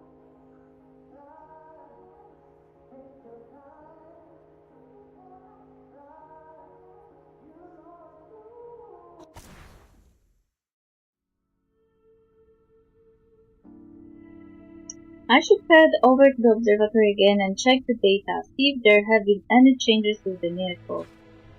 Li Guang hurries down to the small house next to the observatory, but she finds nobody there. Huh? There is no one looking after the observatory? She went to town to deal with something. Oh, it's you, the Undertaker, right? Just call me Hilda. Did you get your head around it yet? Those who passed on leave us hope. By the looks of it, you're having some trouble. Hard to say. I've asked Nora to come to the docks tomorrow and look around the old Estero Harbor with me. You were right though. She didn't react well to seeing the painting. I had guessed you were going to do that. Now, all you can do is wait and see. If she has got even a sliver of bravery left within her that she can face the future with, otherwise, I just hope she turns up at the docks tomorrow. If you do end up going down into the ruins of the harbor, you really need to be careful. I can feel the voices of all those dead souls down there. It's going to be much worse down there than it is up here. Thanks for the warning. I'll be careful. May the stars protect you both.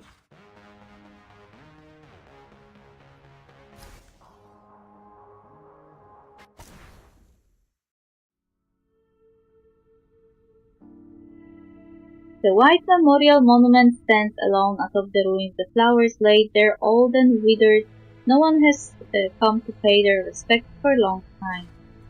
Just coming near the spring is enough to make a person miserable. It's early spring and Li Guang is still shivering. What's this down here? Flowers? They have still got a bit of fragrance to them. Were they just left here recently? Li Guang takes a closer look, and sure enough, someone has laid a fresh bunch of flowers in the memorial. Roses. Isn't that a weird choice of flowers to lay at a memorial? Liguan kneels down and is about to examine the roses when a masculine-sounding voice calls out to her. Don't touch them!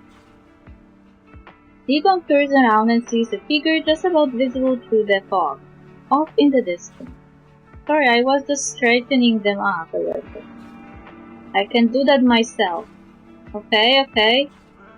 Liguan takes a few steps back and the fog and the figure within it disappear. The heck? Did I just see a ghost? Is this memorial haunted or something? Calmate, Liguan.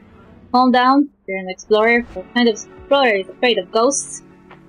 Liguan takes another look around, but she can't see anyone near the memorial. It would be best to get out of here. Once Liguan has left, the fog and the figure reappear. They approach the memorial. Who's she? What are you doing here? He fiddles with the roses a little, like he's handling the most fragile thing. This is where we met the first time. When you saved me that day, you seemed just like these roses bright and fun. It's about them black again. Having straightened up the flowers, the man bent down tiredly. Embla, I have no idea what I can do to reawaken the old you. But I can't give up, no matter how much it costs me. Wait for me, Embla. Give me a little more time. I will wait for you to find your way back to your old self. Then we'll go to Estero Harbor again. The man gently kisses the roses and disappears amidst the fog. You are so sad, sister.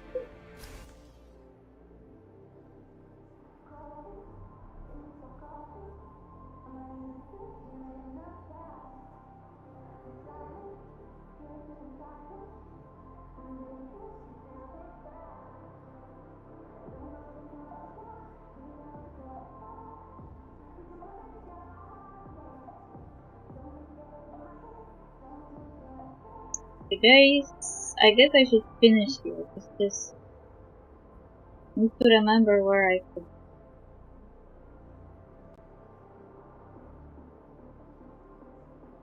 Finish. Remember. Or to continue in the future.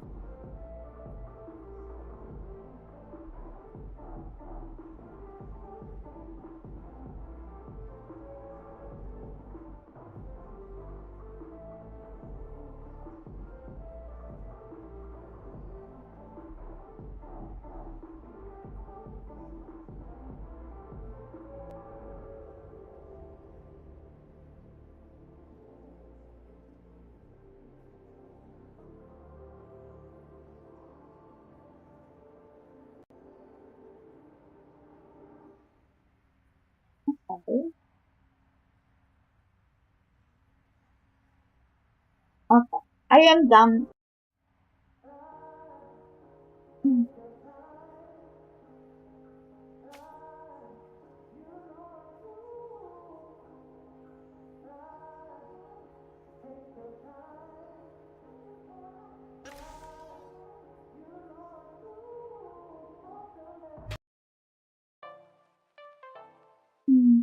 Okay, thank you everyone for dropping by. I know it was a little bit boring, but I really like to watch the stories, read them, to understand what is happening in the world.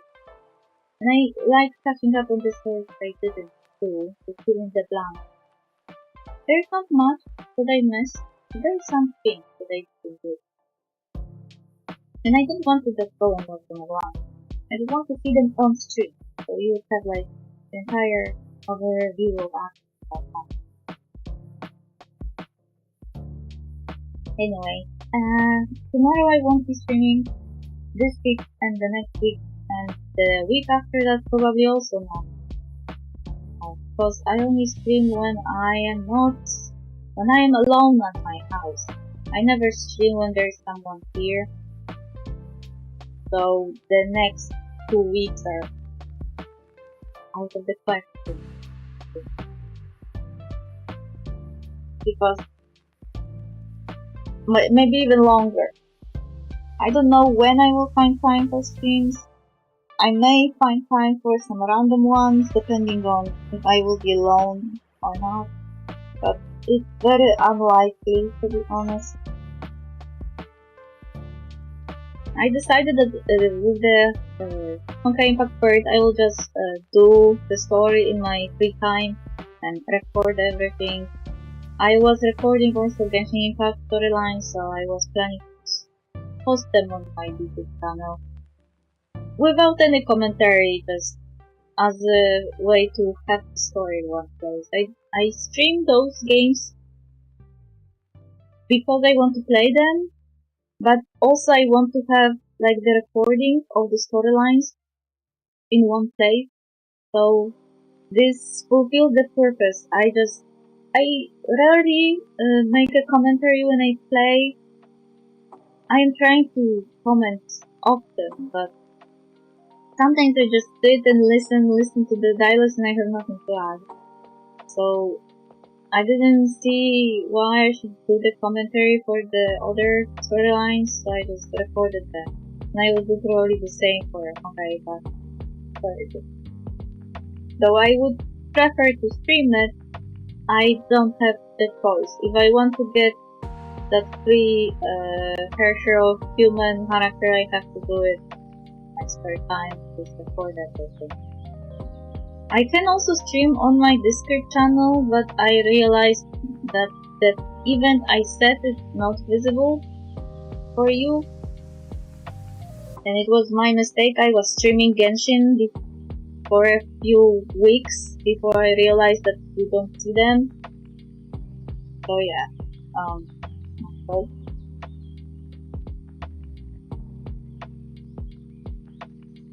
So I will try maybe do some quiet streams on Discord without the mic, you know, and recording the storyline stuff. Something like that, you know. Anyway, thank you for dropping by and see you, I don't know when. I don't know when we'll see each other again. We will see each other after the holidays, probably. Bye bye!